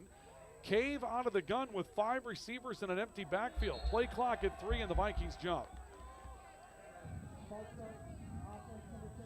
Vikings Zach Fall will be called for a false start penalty, and that's going to move the ball back to the 31-yard line. So now looking at 3rd down and 9. The Vikings will keep the same personnel package on the field. So Mears came out. Deutsch is out there as a wide receiver. Cassius Ashtiani is out as a wide receiver in the slot. So is Westbrook. Dom Sotomayor completes an empty backfield. 5 receivers on 3rd down and 9 for the Vikings. Joey Cave waiting for the snap. Steps up in the pocket. He's in trouble. Did well to get back to the line of scrimmage. Maybe got a yard. Pressured immediately and brought down on the return of Connor Elliott for Augsburg. Elliott went down with an injury earlier in the opening half, but again, a mainstay in the defensive line a year ago. 27 tackles for Elliott. He's the nose guard when you're in a 3 technique. The nose is so very important. He's got to produce a couple of double teams and try to open some things up, and that time he just got in and pressured Joey Cave. And remember, last week for the Vikings, things turned around offensively in the second half. They didn't have the same kind of protection for Cave in the second half as they did in the first. Jim Miller is on to punt with the wind with 9 minutes to go here in the 3rd quarter. Good snap to him. Kick is away. This will take off of the wind. Driving, spiraling kick, and fair catch is called for downfield by Tyrone Wilson. He'll have it at the 30-yard line of Augsburg. Tomorrow night, the Vikings at home in volleyball. They'll take on Montana Western. And we'll have that for you tomorrow night with a pregame report at around 6:30. And a 7 o'clock first serve from the W.E. Osmond Fieldhouse. And then at 2 o'clock on Saturday afternoon, we end this very busy week of Viking athletics with one more volleyball tete. This will be against Montana Tech at 2 o'clock in the afternoon. With a pregame at 1:30. Both those broadcasts here. The VCSU Athletics YouTube channel, newsdakota.com, and on KOVC. On first down, into the ball game is Owen Madkors, the running back. He'll take a handoff from Caden Rodkowicz and go nowhere. Bounces right into the line, goes down to the 30-yard line for no gain. That Viking defensive line just continues to be a very disruptive force tonight. And again, we're seeing some new personnel come up there as well. Taryn Larson, a sophomore out of Beulah, North Dakota. We've talked about Emmett Maher, another freshman playing on the defensive line. Vikings feel pretty good about what they can do on the front 7. Lorenzo Lucci is now out there as a defensive lineman as well. That's 7 or 8 players that they feel like can go on the D-line throughout the course of the season. Another that's out there right now is Mosiah Rogers-Tavau up in that defensive end position. Throw to the near side, and the tight end, Michael Lau, coming up with the catch, and Lau run out of bounds the Viking boundary at the 35, maybe the 36.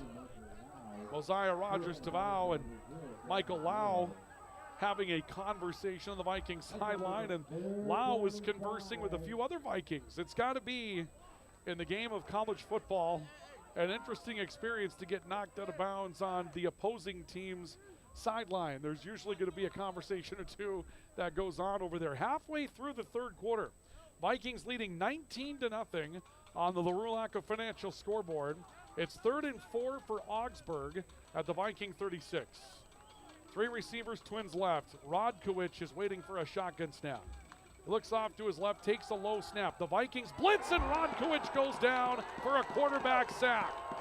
Aiden Russell coming in to get the big part of it, and there was help from Taquez Chapman up on the defensive line.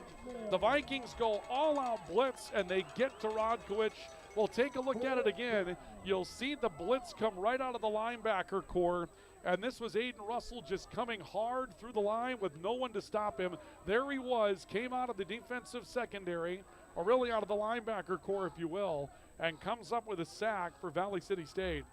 And on 4th down and 11, we're going to see Augsburg having to punt the football.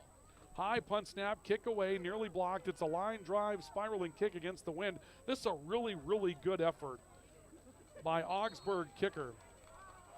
Guy by the name of Nathan Wagenstein. He drives it into that very brisk northwest wind and gets it beyond the 35 of the Vikings. And you probably couldn't be asked to do a whole lot better than that. So the Vikings will come out first down at 10. at their own 34, leading 19-0 on the LaRue Laco Financial scoreboard. Cloudy skies beginning to overtake the night, and now the lights beginning to have some effect here as well.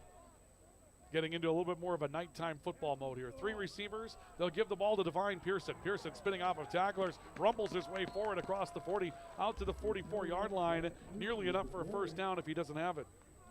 Augsburg gets a stop on that play from Jackson Bachman out of the defensive backfield. And they're going to say that's enough. Divine Pearson's got 10, and we're going to have an injury stoppage. Augsburg will have an injured player on the back end of that. And so with Augsburg taking an injury, we'll take a timeout that we have for you here at VCSU at Lock-In Stadium. It's a cramp. And Dakota Bank Field, what a nice, Steve said it earlier today. I said it now as well. In fact, we won't have the timeout. We'll just keep it here. That's a valuable player for Augsburg to keep on the field. Anselmo Marquez Reagan. Just a cramp up.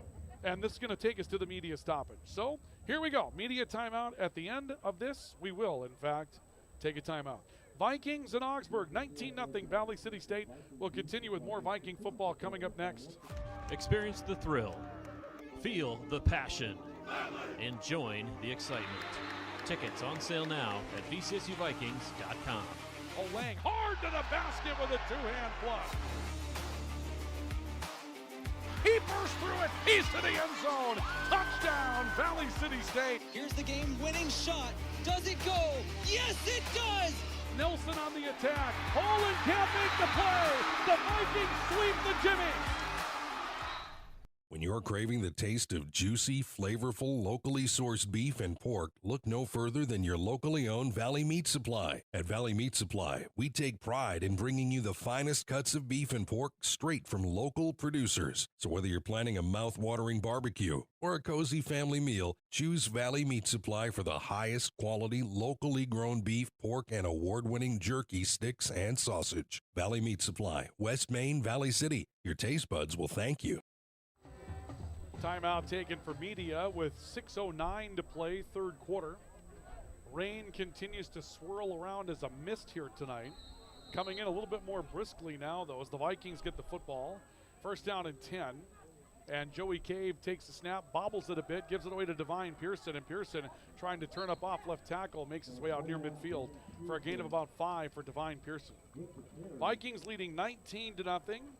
Joey Cave, a 1-yard touchdown run and a 28-yard touchdown pass to Will Fall. Marty Gone with a touchdown carry as well for the Vikings.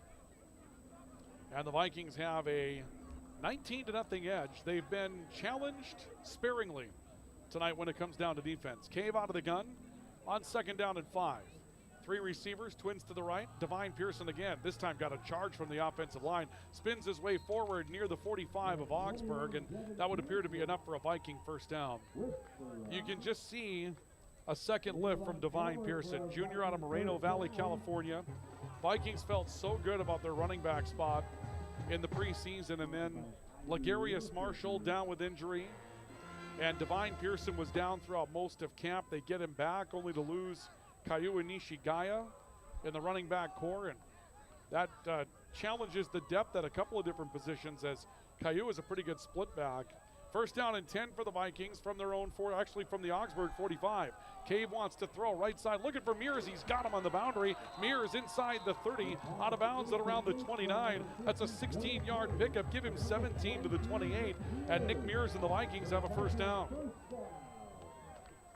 Joey Cave managing his affairs rather well. 19 of 32 a week ago for 228 yards. That time looking for Mears, turned him around a little bit, but a nice adjustment by Mears to go up and get that football on the far boundary. First down and 10, the Vikings will make a change. Mears going to come out. Trent Finney, big tight end, will come into the game for the Vikings. And Finney waiting for a play call as he comes and lines up off the right side of the offensive line. First down and 10. Cave out of the pistol. Divine Pearson, right side looking. Hesitation, makes his way towards the line, got to the 25, and is down there for a gain of 3. Augsburg trying to blow that play up on the left edge with a very familiar face here tonight in the form of R.J. Chakolis, who has just been the man defensively tonight. He and Anselmo Marquez Reagan have been impressive. Really, if you're Augsburg, one of the high points tonight is the middle of your defense this evening. Your nose guard and your 2 interior linebackers. They have been good. 2nd down and 7. Cave out of the shotgun again. Pair of receivers to his left. He'll give this one to the right side of the Quail, then take it back in the zone read. Cave bounces to the outside, breaks the tackle, got to the 15, spins his way down to around the 12. It'll be 1st down and 10 for the Vikings. Joey Cave, the leading rusher again tonight for Valley City State. We talked with Dennis McCullik in the pregame report tonight about Joey Cave being a dual threat guy. And he mentioned you just have to manage the hits, and Joey's done that a couple of times tonight. And then at times he's looked to finish off a run with kind of a punishing look from what you'd expect out of a running back. 1st down and 10 from the Augsburg 12 for Valley City State. Vikings leading 19-0, looking for more. Cave out of the shotgun, going to call his own number left, trying to bounce outside the numbers, head down. There he finishes another run bruisingly and drives his way down to the 6. He went head first on that one and is slow to get up. Dennis McCullik, the head coach of the Vikings, walking down the sideline, taking a long look at the end of that play and a long look at Joey Cave, going to call him over. Coach Mack might have said something to him on the way across, and Cave's going to come out of the matchup. We're going to see the Vikings look to go back to their Wildcat formation. Nick Mears is going to come back in. Already down to 2 minutes and change to go here in the 3rd quarter of football. Pair of receivers to the right, Mears out of the Wildcat, waiting for the snap. Calling his own number right side, trying to stumble forward. Drove to the 4 and is driven back. Maybe a gain of 2. Going to be 3rd down and short coming up for the Vikings inside the Augsburg 5-yard line. Another play that we see Anselmo Marquez Reagan involved in. Again, for the middle of that defense for Augsburg, your nose, Connor Elliott, your linebackers, Anselmo Marquez Reagan and RJ Chacolis, they've been good tonight. 3rd down and call it 2 and change from the Augsburg 4. Mears direct snap, Wildcat look, found a hole, drives his way, end zone and waiting. Mears is in for a Viking touchdown. Nick Mears finds his way in from 3 yards out for Valley City State, and the Vikings will take a 25-0 lead. They like this Wildcat. They went to it in Dickinson in short yardage situations. Mears again out of the shotgun, looking right side, just waiting for something to open, then makes the read, and he drives his way into the end zone off right guard for a score. 25-0. Vikings on top with 1:27 left to go, and now the Vikings leading 25-0 after missing an extra point earlier. They're going to leave the Wildcat on the field and go for 2. Mears with 3 receivers, Twins left.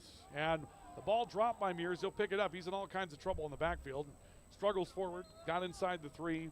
No place else to go after a snap that was not exactly tidy. But the Vikings are back on the board. Touchdown run for Nick Mears makes it Vikings 25 and Augsburg nothing with 1:27 left to go here in the 3rd quarter from Dakota Bank Field in Locken Stadium. We have a timeout. This is our coverage of Viking football, the VCSU Athletics YouTube channel, and the voice of the Vikings, the voice of the Valley, KOVC, and on also newsdakota.com. Are you on the right financial path? Are all your financial professionals on the same page? At LaRue Laco Financial, you can be assured that your investment professional and tax professional are working together. Call Ryan LaRue or Chase Carpenter at 701-845-6938. Securities offered through LPL Financial. Member FINRA, SIPC. Vikings score, make it 25-0. 1:27 left to go here in quarter number 3. On a night that started out sunny and windy and is going to end cloudy, rainy, and windy. Nonetheless, the Vikings leader, Walker Brondis, will come on for the kickoff for Valley City State. And the Vikings with the big lead as Brondis kicks it away. Ball to the far side of the field, and ball dropped on the far side of the field by Kobe Sandifer Housey, sophomore wide receiver out of St. Paul, Minnesota. And this apparently hits the boundary after hitting Housey at around the 5 or 6 yard line. Let's see where they put it down. and it will be at the 6.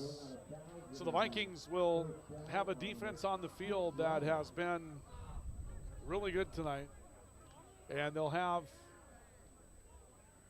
the Augies backed up at their own end. End of the first quarter tonight, Cowboys-Eagles tied at 7.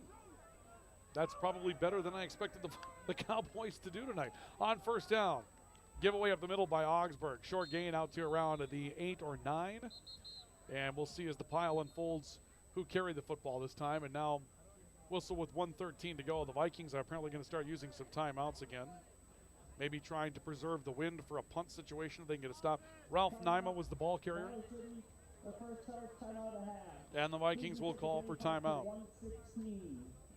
Well, those of you that are watching the situation involving what's going on in the conference, we can tell you a little bit more about how that looks in just a little bit, but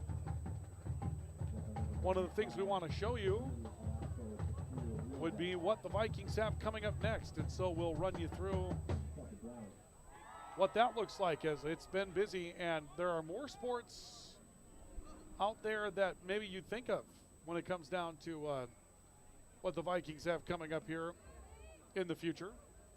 We'll show you that coming up in just a second when the Vikings get ready for a second down play. If they come up with another short yardage stop here, they'll probably call timeout again. Ralph Naima back into the backfield as the running back. Caden Rodkowicz waiting for a shotgun snap. Starts a man in motion. That's Ben Davis. Fake the jet sweep. Rodkowicz is down. Quarterback sack again. Back and around the 2-yard line. Vikings coming in hard off the edge. Another timeout by Valley City State. And the Vikings really having a quality night on the defensive line. Brody O'Keefe along with Savili Hypo, Castillo Leoval coming up with a stop. They'll combine for a quarterback sneak, or rather quarterback sack back at around the 2. And the Vikings will call a second timeout. Coming up next for the Vikings, let's pull that into the shop for you here. Let's get the Viking logo on there and everything. Tomorrow we mentioned volleyball with Montana Western for the Vikings. And also tomorrow the cross-country team will be active. They're going to Moorhead, Minnesota for the Dragon Twilight. On Saturday, the Vikings and Montana Tech involved in volleyball. And then on Sunday, yes, that is legit, the Vikings will play a baseball game on Sunday against the University of Minnesota Crookston. The Vikings telling us that Alec Demeria, the Viking head baseball coach, the NEI will allow you to play 6 games, I believe it is, in the fall that count towards your overall record, but you cannot play a conference game. And then on September 7th and 8th, Viking golf. They'll be at the Spartan Invite, Fergus Falls, Minnesota. And next week, even some softball. The Vikings will take on the North Dakota State College of Science out of Wapaton next week. Here's third down. Caden Rodkowicz is in the end zone to take a shotgun snap with 1:09 to go in the third quarter for Augsburg. Rodkowicz will take the snap. Dropping back, now under pressure in the end zone, throws off his back foot, pass incomplete. About to take a sack in the end zone for a safety. Found some empty space up the field just to throw the football to, but the Viking defense catches up to him again. And no need to take a timeout. The Vikings will force a punt by Augsburg into the wind. Been a rough night for Augsburg. Again, the debut of head coach Kawan Ware, who comes to this team from Shippensburg, Pennsylvania. I have a personally odd connection to Shippensburg, Pennsylvania. When I heard that, we could talk about that. Nathan Wagenstein back to punt for Augsburg. Wagenstein reaching up. Punt's blocked in the back of the end zone. That's going to be a safety. The Vikings will get a punt block in the back of the end zone. Should be 2 points for Valley City State. Fafo Lofano going to come up with a punt block in the back of the end zone for a 2-pointer. The Vikings will go up 27-0. Well, complete night. The defense has had a great night. The offense has been efficient. Now special teams, the Vikings score to make it 27-0. And the Vikings will get the football in probably a short yardage situation coming up here as well, as Wagenstein will have to kick off into the wind now also. And making it a complete night for the Vikings at home against Augsburg for the crowd. that turned out here tonight. There aren't a ton of them left here. Maybe some of them got scared away by the rain. There's a lot of umbrellas and hoodies. It's not exactly the most temperate night. Normally on a fall night in September, you'd plan on seeing a pretty nice, inviting night for football, but for the hardy crowd that's here, they're watching a Viking team that looks like they're handling their business well, and a free kick for Augsburg coming up at the 20-yard line following the safety. Yeah, Shippensburg, Pennsylvania, when I was in Mississippi for my first stint down there, was sent to Rochester for the Division II National Basketball Elite Eight for the women. And our Delta State University statesmen, lady statesmen, makes sense of that, they were beaten by Shippensburg in that round of 8. So when I heard Shippensburg, I'm like, oh, well, if the Vikings win tonight, maybe a little revenge here down the road. That was a lot of years ago. I wouldn't be looking for revenge. Free kick away. Wagenstein will drop kick it, shanked it, and this ball will be caught by one of the Viking upmen at the 46-yard line. Caleb Tork, who was out on special teams, comes up with a catch. And so the Vikings will have the football at the 46 of Augsburg. Still with 57 seconds left to go in the third quarter. A third quarter that kind of refuses to go away here. We had seen the balance of the third quarter just kind of run out like crazy, but now 27-0 Vikings, and we're going to see another media stoppage here for the matchup. So a media timeout will take one as well. With the third quarter into its final minute, it's 27-0 Vikings on the LaRue Laco Financial scoreboard. We have a timeout here at Locken Stadium and Dakota Bank Field. This is our coverage of Viking football on the Voice of the Vikings, the Voice of the Valley, KOVC, NewsDakota.com, and the VCSU Athletics YouTube channel. Hi, this is Clint from Central Avenue Health Mart Pharmacy in beautiful downtown Valley City, your only locally owned pharmacy since 1989. When you're locally owned, you care about your community and your customers. We offer a great selection of gifts and toys, as well as yarns, fabrics, sewing, and crafting. We are here for you from 9 to 5:30 weekdays and Saturdays 9 to 1. For all your pharmaceutical needs, give us a call, 845-5280. Health Mart, taking time to listen and care. Timeout taken for media with 57 seconds left to go here in the third quarter. Tomorrow night, our coverage of Viking volleyball will be radio only. I may have mentioned, or I should say they're video only. My apologies. I neglected our broadcast schedule. Tomorrow night on radio, Highlander football. The Highlanders will be at home to take on Sargent County and the Bulldogs tomorrow night. And that will be on KOVC Radio, along with our coverage on our KOVC Live YouTube channel. Your original home and away voice for the Highlanders here in Valley City. Join us for our broadcast coming up tomorrow night. Play action, Xavier Westbrook, Joey Cave stepping up in the pocket, breaks away from some contact, rolling right side, sends Westbrook downfield, throws to him, and Westbrook has a catch out on the far boundary at around the 42. Short gain of about 3 yards, but Joey Cave did a nice job of staying out of a sack. Pocket was pretty well clean to get things started, but we've seen Joey Cave be under some pressure. And one of the, I guess you could say, unsung heroes of the game for Augsburg, because the game is 27-0, but their defensive secondary hasn't done a bad job. It's not easy to cover Jake Deutsch and Dom Sotomayor all night long. The Blue Hawks had a hard time with it. Divine Pearson on the run. Pearson will squirt out ahead of the 40 down to around the 36 for a gain of about 6 yards. It'll bring up third down. But getting back to that, Dom Sotomayor last week, 6 catches for 74. Jake Deutsch, 4 catches for 80. Combined for 154 receiving yards last week. And tonight, Augsburg has done a pretty good job of keeping those two in check. And that's going to be the end of quarter number 3. After 3 quarters of play on our LaRue Laco Financial scoreboard, Vikings cruising, leading 27-0 over Augsburg. We've got the 4th coming up next. This is our coverage of Viking football on the VCSU Athletics YouTube channel, NewsDakota.com. The Voice of the Vikings, the Voice of the Valley, KOVC. Stay with us. Orthopedic pain is limiting. It's unpredictable. And when it disrupts the way you move, it disrupts the way you live. Life is better when you feel empowered to move the way you want, when you want. And that's where our experts come in. We're your guides to orthopedic and sports medicine treatment options that can manage your pain, rehab your injuries, and restore your confidence. Take back the freedom to move. Explore your orthopedic options at Sanford Health. Looking for a quality, affordable education to get you the career you want? Strengthen your resume with a degree from Valley City State University. From education to business, fisheries and wildlife to software engineering, we have it all. Learn more about becoming a Viking today.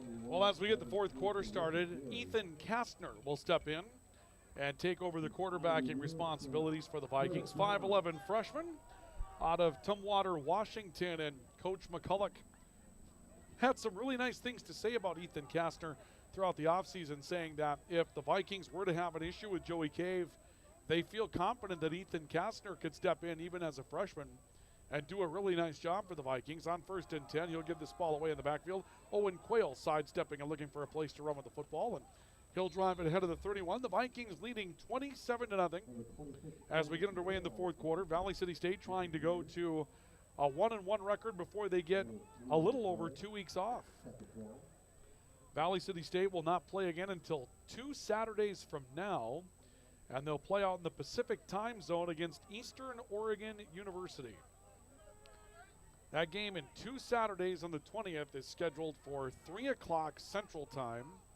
It's a 1 o'clock Pacific time. We have not played in the Pacific time. I don't believe we've played football in the Pacific time zone in my time being involved with the Vikings. And, well, maybe once. Did we play at Azusa Pacific one time?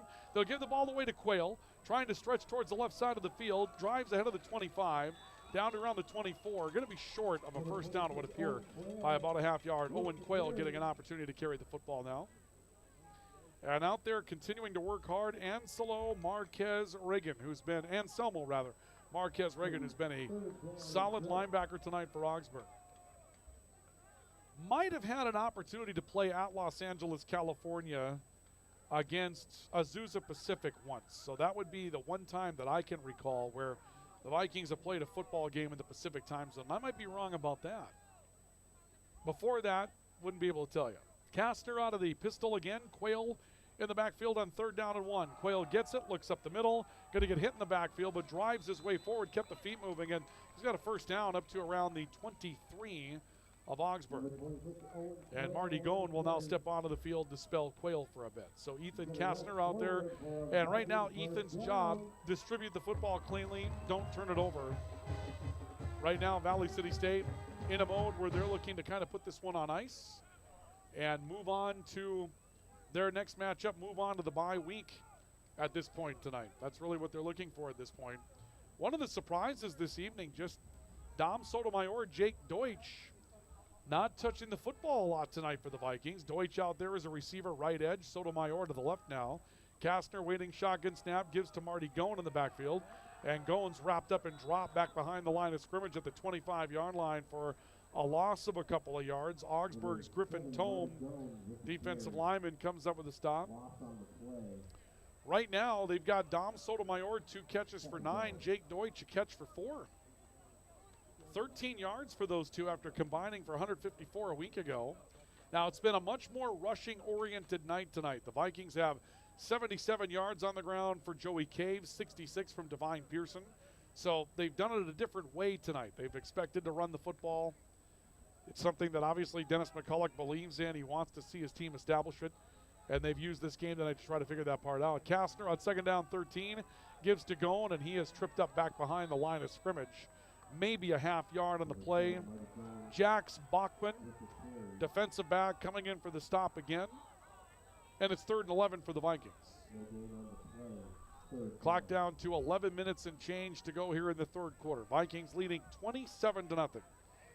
Touchdown run for Joey Cave, a 28-yard toss to Will Fall for a score tonight. And a touchdown tonight as well for Nick Mears out of the Wildcat. Marty Goen on the ground with a touchdown run. 10 seconds left on the play clock as the Vikings get Nick Mears back on the field. 4 seconds left on the play clock. Down to 2, down to 1. Kastner takes the snap. Going to throw it an 8th pass incomplete. and may have been broken up the line of scrimmage. Xavier Westbrook was the intended target. He was up in the air, took a little bump from behind at the end of that play from Foster Mulvihill, or Mulvihill rather, but I don't think they're going to go with anything as far as a penalty in that situation. And so here comes 4th down and 12 for the Vikings. The clock will halt on the incomplete pass with 10 minutes and 37 seconds left to go here in the fourth quarter. 4th down and 12 for Valley City State. Kastner waiting for a shotgun snap. He'll motion Dom Sotomayor. Kastner rolling right side, looking downfield, bouncing away. A flag is down, and pass is incomplete on the near sideline. Flag likely for holding. And I would guess that this penalty for Augsburg would be declined. Yeah, they'll decline the penalty. They want the football. So with 10.5 to go, Augsburg University will get it back on a turnover on downs. Well, next week starting, or I should say rather 2 weeks from now when the Vikings start playing again, everything that's left will be against conference competition. They'll play 2 games that are considered non-divisional games in the conference. And, you know, going back to our Frontier East standings, one of the things that you see there is because they're going to play some teams that are out of the division. We'll come back to this and break it down for those of you that are, you know, trying to adjust to the new divisions that are out there at this point. 1st down and 10, a drop back, and a throw over the middle that's incomplete, intended for Michael Lau, the tight end from Caden Rodkowicz. But going back to what you'll see here, when the Vikings play the 6 teams that are on your screen right now, for those of you on the video side. On the radio side, Montana Tech, Dickinson State, Mayville State, Rocky Mountain, Dakota State, Montana State Northern. Those are the games that count. Now, the next 2 weeks, when they play Simpson, California here on the 27th, and on the 20th out at Eastern Oregon, those are against conference opponents, but they do not count as divisional games. Only your games in your division will count towards you trying to win the automatic bid, one of 2 bids to the playoffs out of this conference. A giveaway in the backfield, absolutely nothing doing for Omar Madcore, wrapped up in the backfield and dropped by Lorenzo Lucci. Sophomore again out of Enumclaw, Washington. He's been very impactful in his sophomore year for the Vikings up on the defensive line. He makes the stop for a loss, and it's 3rd down and 12 from the 23 coming up for Augsburg. Inside of 10 minutes to go in the fourth quarter. Vikings with a 27-0 advantage and looking to put this one away. Caden Rodkowicz waiting out of the gun. Has Omar Madcore to his left in the backfield. 3 wide receivers. A drop back by Rodkowicz. Throws right side. Pass caught in traffic. Ben Davis with the 1st down up ahead of the 35 to around the 36-yard line. Well, there's a play where you see Rodkowicz, Davis, and the offense beginning to adjust a little bit to the speed of the game up there. It's been a tough night for them to protect their quarterback, but that time you saw Rodkowicz look to make a little quicker decision, and he found Ben Davis in a crowd for 14 yards, and it's a 1st down for Augsburg. 3 receivers, Rodkowicz dropping back again, pressured, steps away from the pressure, steps up near side, sidearms one into the middle of the field, and the pass incomplete. Intended for C.J. Ritchie. Ben Davis was also in the vicinity, but that ball behind everybody comes down incomplete, and it will bring up 2nd down and 10 for Augsburg. But yeah, after this week, we see kind of a long layover next week for the Vikings. They will play the start of an entire week where they'll stay in Montana. They'll play 4 different games in Montana over a Friday, Saturday, Wednesday, and Thursday, and then make the bus trip home. But they're going to go to school for a week while they're out in Montana, the Viking volleyball team absorbing their travel out to the new Frontier Conference. 2nd down and 10. Rodkowicz rolling to the near side against his throwing arm, in trouble. Throws it underneath, incomplete. And Rodkowicz was being hunted rather quickly on that play. The Vikings had pressure from Joey Antonucci.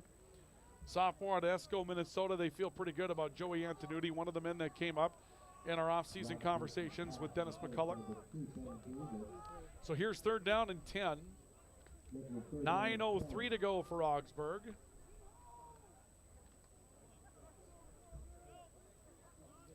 Vikings leading by a score of 27-0. Crowd a little listless here as well. I mean, obviously, the result of this one not really in doubt, but the Viking faithful that are here trying to stay warm down there in the grandstand and taking this new beautiful turf that is just absolutely gorgeous here at Valley City State. On third down, little play action pass, ball dropped by tight end Michael Lau. And while we have an opportunity, take our camera and pan over to the southeast on the ground and past the end zone. You'll be able to see out on that side a lot of dirt being moved out there. And there's a reason for that. That's where the new High Performance Center, the Thoroldson High Performance Center for the Vikings, is going to be. And they got started with the construction and earth moving on that this week. And that is a very, very nice look at the future of what this complex is going to look like. Kick away again, fair catch by Gavin Gerhardt, signaled at the 21-yard line for the Vikings, and Gerhardt and the Vikings will take over at the 21. Looking to put the finishing touches on this one tonight, leading by a score of 27-0. But that is a very exciting project. That was all privately funded money, privately fundraised money by some really dedicated people at Valley City State. That'll be an indoor high-performance training area, turf inside, capable of hosting competition-level softball. And they're going to have a few other bells and whistles. They say it will enhance every sports program that they have at Valley City State, and they're hoping it'll be a really nice draw recruiting-wise for small college athletes that want to really have a nice experience. Kastner will take the snap on first down, and Kastner driving his way left after a give to Owen Quayle. Quayle will take it up the field and make his way out to around the 24 for a gain of a couple of yards for the Vikings. It'll be second down and 8. But we had a chance to come out here tonight and see the brand new turf. And then on top of that, see that earth moving out there. And when you talk about what's happened on this campus over the last 5-6 years with the Larry J. Robinson Center for the Arts, what's going to happen with that high performance center, a couple of college dorms being redone, Valley City State modernizing and really taking some steps forward. Will Fall in motion at a touchdown catch earlier tonight. Handoff on second down, ball across the 25 to around the 27, I believe, for Quayle. It is Owen Quayle that gets the carry. And so third down and 5 coming up. For those of you on the radio side, they had waited. They had a groundbreaking earlier this summer, but then had to wait for a while, and you kind of wondered, okay, you know, we had the groundbreaking. What's happening with it? Well, they had some asbestos removal, some gas lines that had to be moved. They had to do some things before they could get to the actual business of construction on it. And now that they have that working in the right direction, well, you're going to see some changes there pretty quickly as we hit the halfway point of the quarter. And we have a timeout on the field as one of the Vikings is down.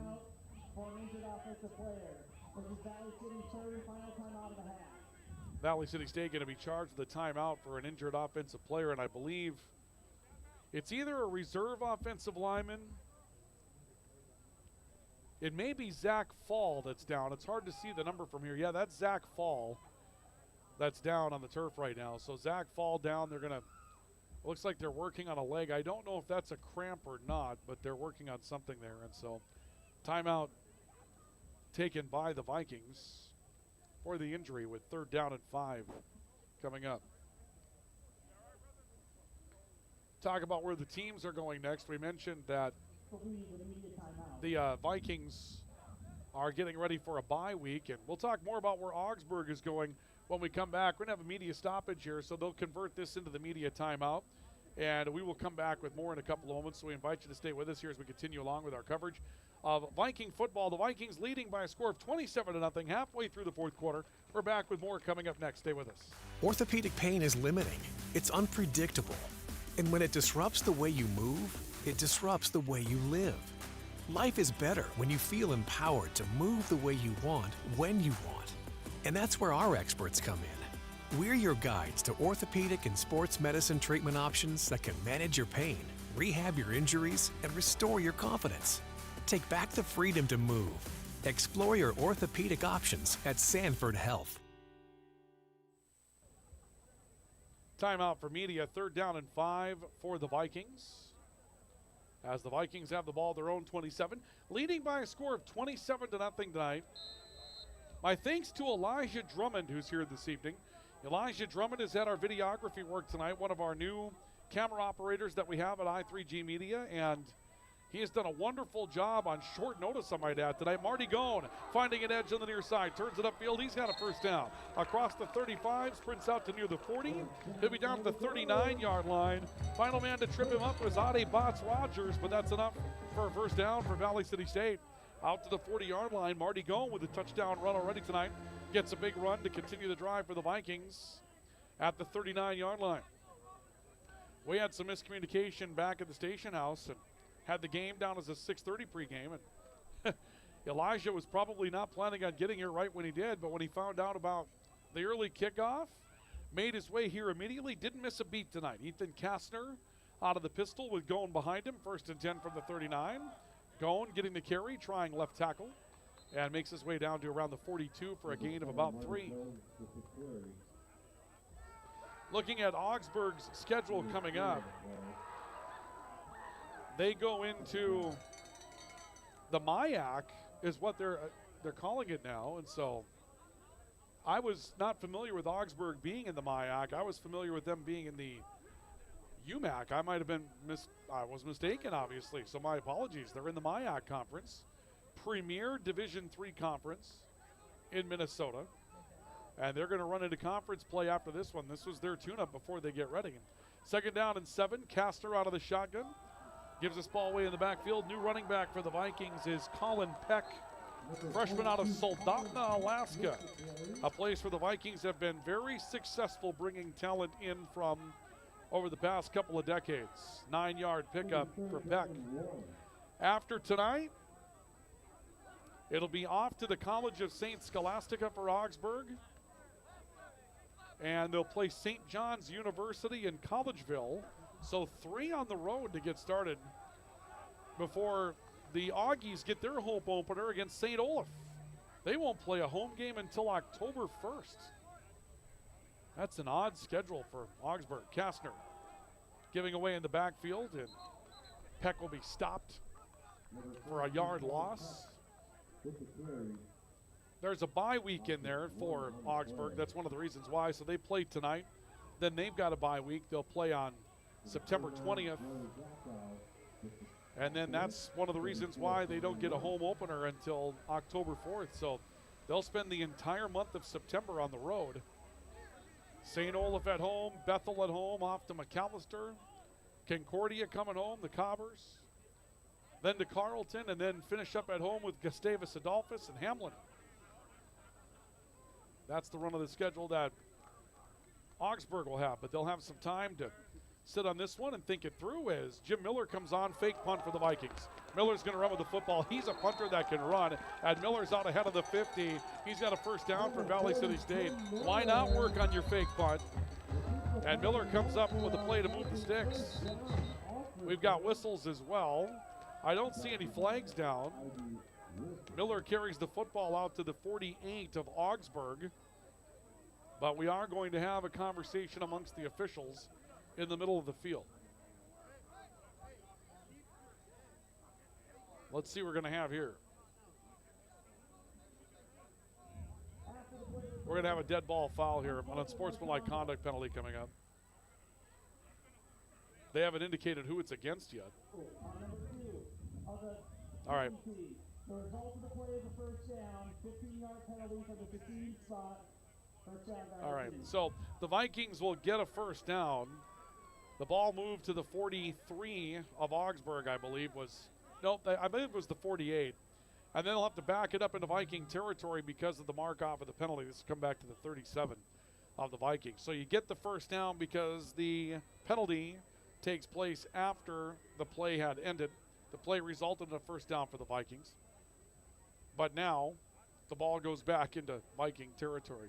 You know, while we're talking about the Viking schedule, the oddity the Vikings have is that their home schedule this year has really no rhyme nor reason to as far as their starting times. 6 o'clock kickoff tonight.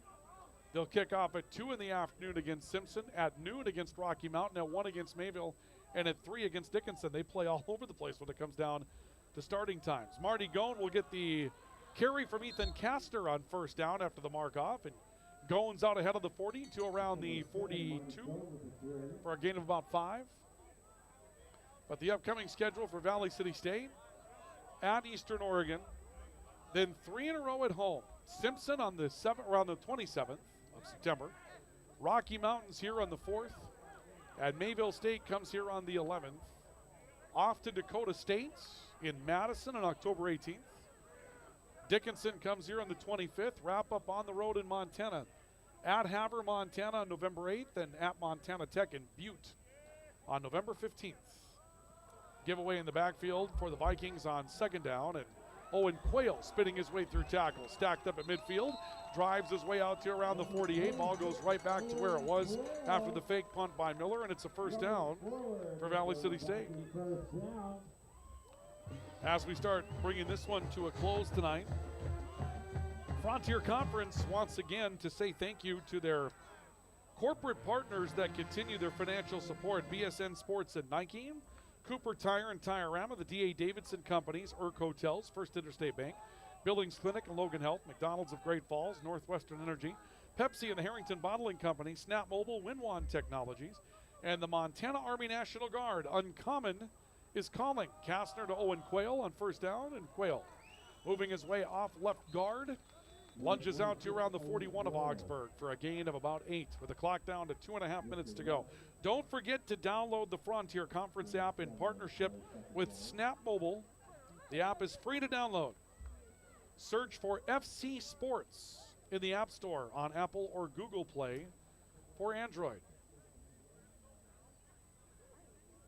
And we're about to make our way to the 2-minute timeout.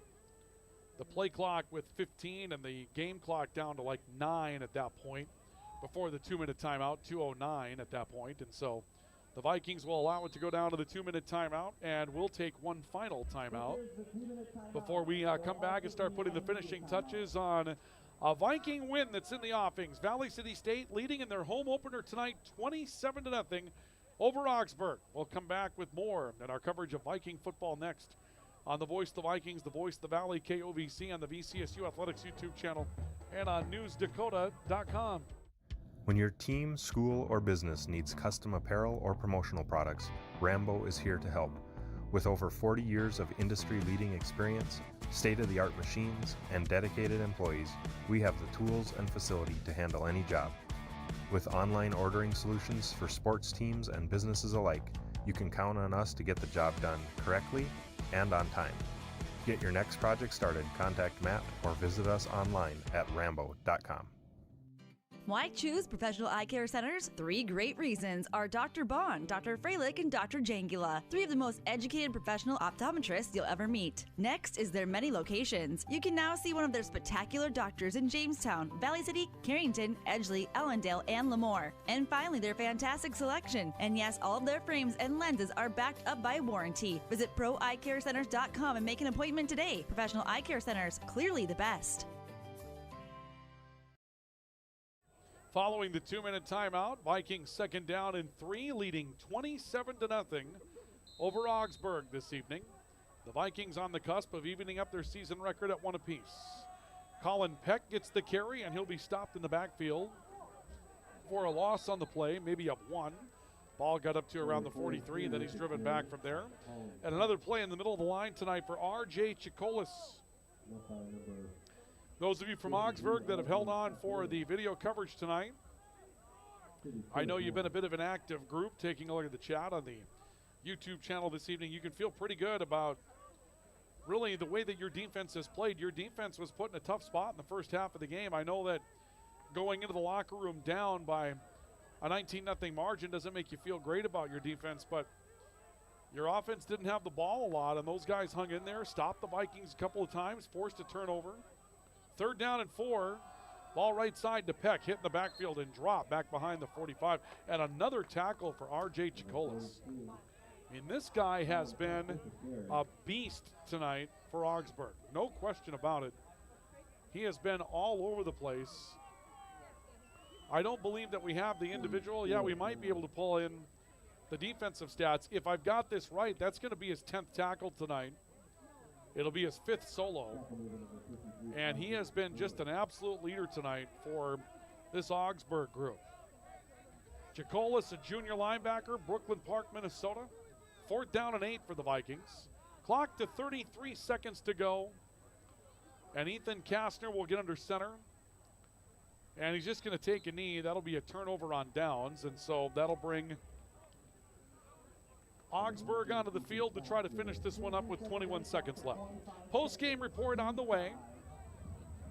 We'll run through the numbers on this one. We'll go through some of the highlights that we had as well. A couple of big plays that stand out in the second half for Valley City State, tacking on a touchdown. Also an early quarterback sack for the Vikings. That was a big play that we had at that point. And all of that coming up in our post-game report tonight as we go through the highlights, and then we'll see if we can't catch a word with Viking head football coach Dennis McCullik coming up tonight as well before we wrap up for a couple of weeks. Viking football won't be back for a while. Won't be back here for a while, that's for sure. The 27th of September is the next time the Vikings will be at home, be away for 3 weeks. But they will have a game coming up in a couple of weeks as Augsburg will come back onto the field. Caden Rodkowicz will come out and give the ball away once again to running back Ralph Naima. Naima near the boundary on the near side, out of bounds at about the midfield stripe. Clock with 18 seconds to go and stopped. And 2nd down and 6 coming up here for Augsburg. But it's been a fun night. I know that the temperatures and the weather weren't exactly ideal for Viking fans tonight, but for those of you that were here, thank you for coming out. For those of you that kept up with us on video coverage and radio, thank you for tuning in tonight. Naima gets the carry. On 2nd down, you'll plunge ahead to around the 49. 10 seconds left on the clock. And Augsburg coming onto the field to shake them up. The Vikings will go out and do the same. And the Vikings are 1-1. Valley City State will get a win tonight, even up their record at 1-1 on the season. Valley City State with a win this evening. Your final score on the LaRue Laco Financial scoreboard tonight, the Vikings 27, Augsburg nothing. Post-game report is on the way next, so stay with us. This is our coverage of Viking football on the VCSU Athletics YouTube channel. And the voice of the Vikings, the voice of the Valley, KOVC. We aren't meant to be still. And while you determine the direction you'll go, we're just here to help you along the way. So go. Go with experience. Go with teamwork. Go with neighbors. Go with integrity.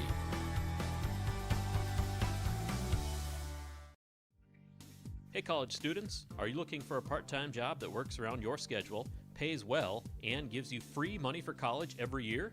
McDonald's offers all of it. We can work around your schedule, and we give $2,500 scholarships to everyone who works for 3 months and averages 15 hours per week. That's 2 full shifts a week or 3 shifts of 5 hours. It's that easy. Let us help you become our next scholarship recipient. Come join our team. Text ND29 to 38000 to apply today. Grotberg Electric believes in quality first, taking pride in the work and standing behind every project they do. They bring together the power, technology, and experience to keep your business online. The success of Grotberg Electric depends on 3 major ideals: the quality of their products, the commitment to their customers, and most of all, their customer service. Call Grotberg Electric today at 845-3010 or visit them online, grotbergelectric.com.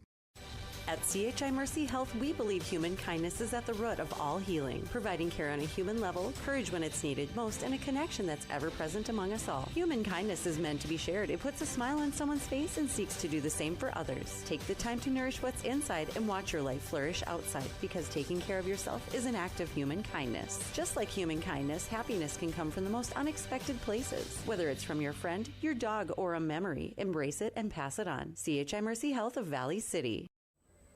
Welcome back to our coverage of Viking football tonight. Final score here in our post-game report. Valley City State defeating Augsburg University tonight by a score of 27-0. The Vikings with the win will improve to 1-1 inside the 2025 campaign. No conference record as of yet. That'll take a few weeks before the Vikings start playing games that will matter inside the division tonight or this season. But the Vikings get a nice win coming home against a team that they battled to a 24-14 win last year down in Minneapolis. This time around, the Vikings come up with a big win on their home turf by a score of 27-0. Ryan Cunningham with you tonight. Again, Elijah Drummond had our videography work this evening. It was great to have his work that we had tonight. He had to come in on short notice and take over and did a wonderful job here tonight. Final storylines in this one, the Viking defense just really was all over the place tonight. Augsburg really struggled finding a way to move the football in this matchup tonight as far as the statistics are concerned this evening. Augsburg with just 5 first downs, 22 rushing yards tonight, rather 20 rushing yards tonight. Some of that came at the end of the game as well, and 44 in the receiving end here tonight. So total yardage, just not a great situation all the way around for their offense. The Vikings really did a nice job of bottling things up. The Vikings will outgain Augsburg tonight 318-64, and the Vikings had the ball 25 more plays tonight, 66-41 on the snaps. 100 rushing yards tonight for the Vikings, rather 100 receiving yards tonight for Valley City State, but the Vikings racked up 218 rushing yards tonight, and a good chunk of that is going to come from Joey Cave, who decides to become the leading rusher again tonight. 14 carries, 77 yards and a touchdown, but Divine Pearson, 12 carries for 68 yards tonight as well. The Vikings wanted to establish their running game. They did a nice job of that here tonight. Didn't rely as much on throwing the football this evening. And, you know, some of it last week when the Vikings got themselves down a couple of scores in the third quarter, you've got to make something happen quickly so it changes your playbook a little bit. That probably wasn't exactly what the Vikings are about in that situation. So to see them come back and try to get back to the running game and do some things that they like to do in this Viking program, that will be encouraging. But the Vikings were efficient throwing the ball tonight. Joey Cave, 10 of 12 for 103 yards and a touchdown tonight. And the touchdown pass came to tight end Will Fall, who had a 28-yard catch. 4 catches for Xavier Westbrook for 32 yards. Led the way tonight, and the Vikings had 5 different men catch the football tonight. One thing that, you know, was a bit of a surprise, again, just 2 catches for Dom Sotomayor tonight and a single catch for Jake Deutsch. But in the end, the Vikings found a way around that, use the big running night tonight, and get the win by a score of 27-0. Let's go back at some of the highlights that we had tonight and show you how this thing took place. Speaking of throwing the football, that's how the scoring got started. Joey Cave in the opening quarter, a little play action pass, and there's Will Fall, the tight end, getting free behind the defense. He pulls it in and scores for a 28-yard touchdown strike for the Vikings, and they'd go up by a score of 6-0 at that point. Then later, you'd see the Vikings trying to score on the doorstep, and this would be Marty Gone on a counter. Had to run out of a tackle that time from a man who was pretty active tonight for Augsburg University and their linebacker core. And this was the big killer in the opening half. It was 13-0. The Vikings come up with a pooch kick, and Joey Antonucci recovers the pooch kick. That led to a Viking score before halftime. Second half tonight, the Vikings start dialing up some pressure this evening. Caden Rodkowicz, the quarterback, faces a blitz and goes down from a big quarterback sack from the Vikings. Aiden Russell comes up with that. That started to change the complexion of the second half, and the Vikings go to a wildcat for their final touchdown of the night. Nick Mears gets in from 3 yards out. Those are the highlights that we had for you tonight as the Vikings pick up the win by a final score of 27-0. And the Vikings are now 1-1 on the season, and will get ready to have the bye week before they go to Eastern Oregon coming up in a couple of weeks' time. And we'll see the Augsburg University Aggies getting ready to go to College of St. Scholastica after a bye week as well. They'll play in a couple of Saturdays going to College of St. Scholastica in their next matchup. Augsburg is now 0-1 on the season. The Vikings are 1-1 on the season with a victory tonight. Dennis McCullik is on his way up to join us, I believe, for the post-game conversation. He'll be up with us in a couple of moments. So we'll take a break. We'll come back with more in our post-game report next and get the thoughts of the head coach of the Vikings. The Vikings win it tonight, 27-0. Post-game report continues next. Lever's Foods, best quality, best price.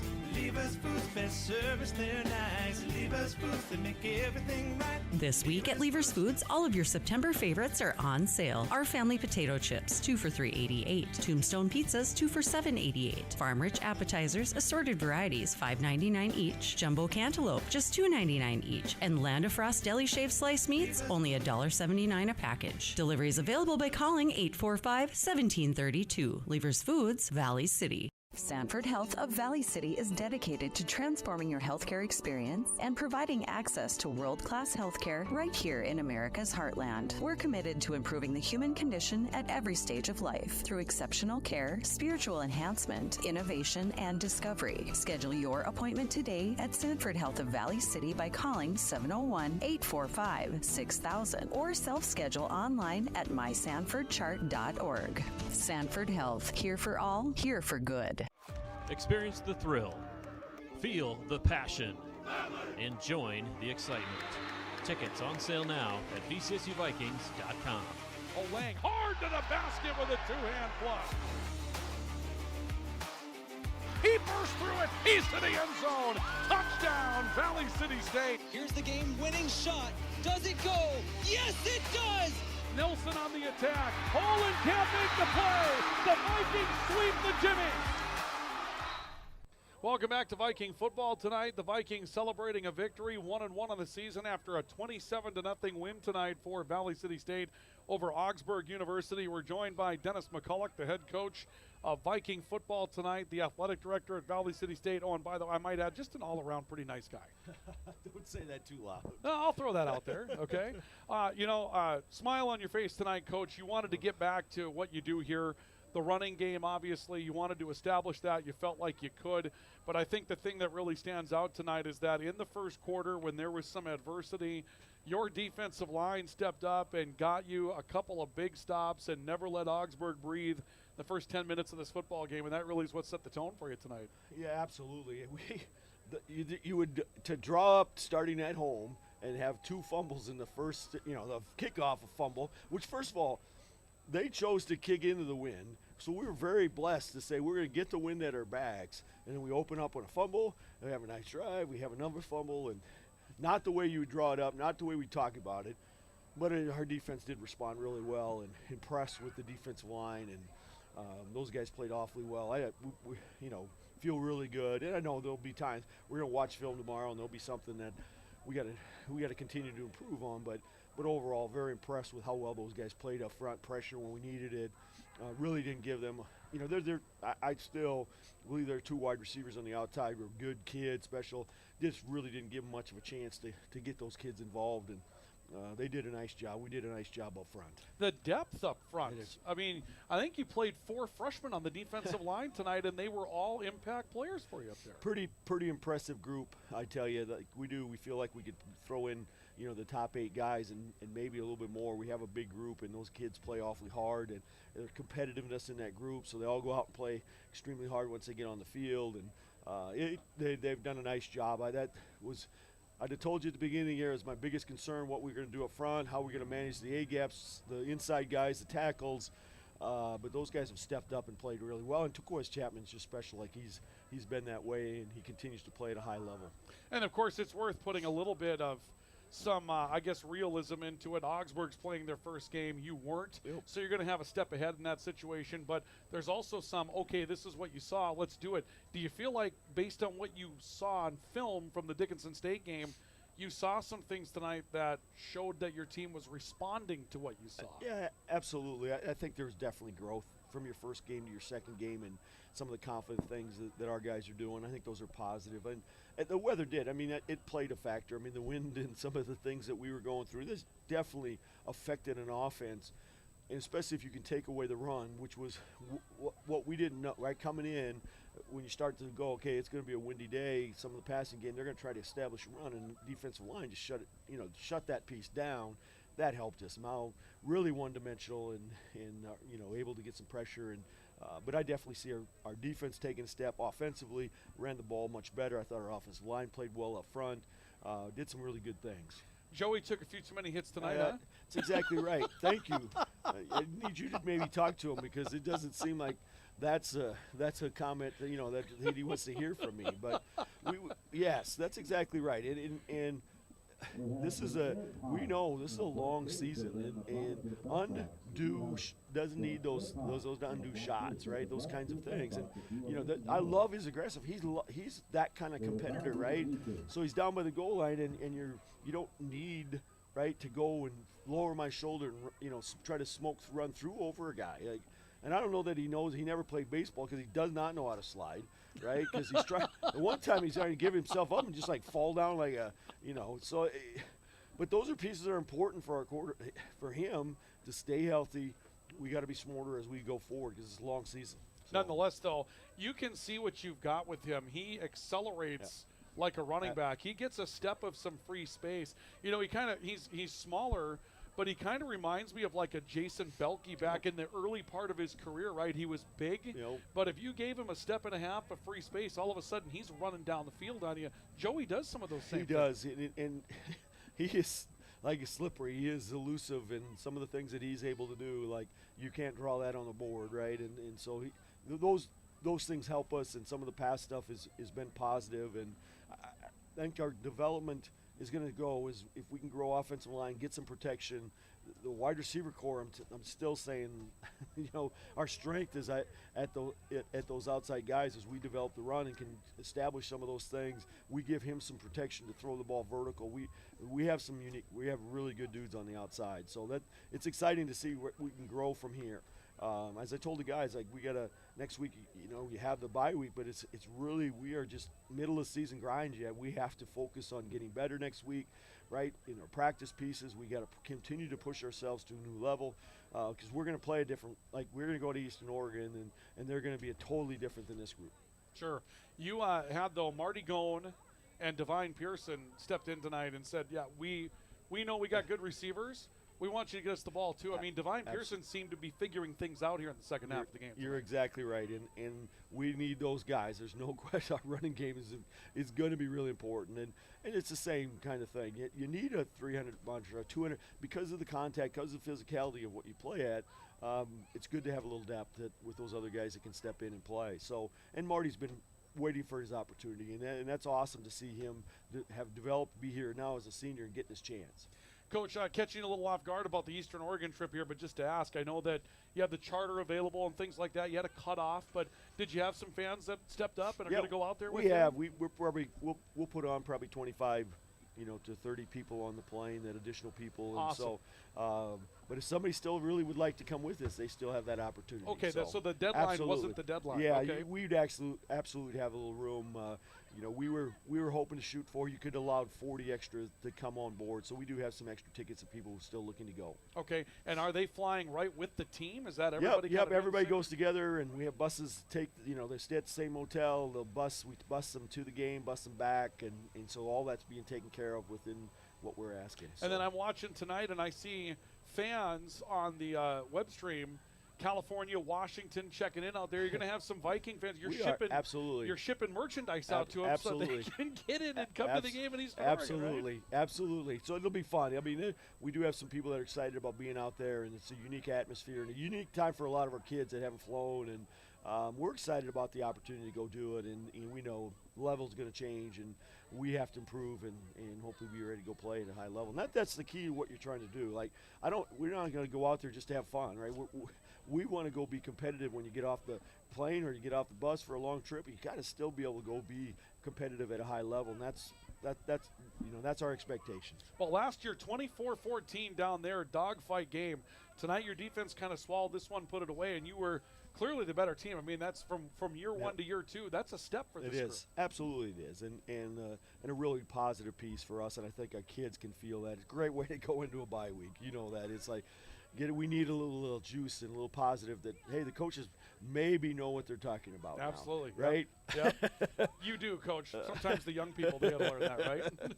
Coach, thank you. Appreciate it very much, Great Ryan. win. Thank you so much for being here tonight. Dennis McCullik, the head coach of Viking football, joining us here tonight on our post-game report. That's going to do it for us here this evening from Locken Stadium and Dakota Bank Field, where the Vikings have come up with a win tonight, 27-0. Now, our next game broadcast is tomorrow.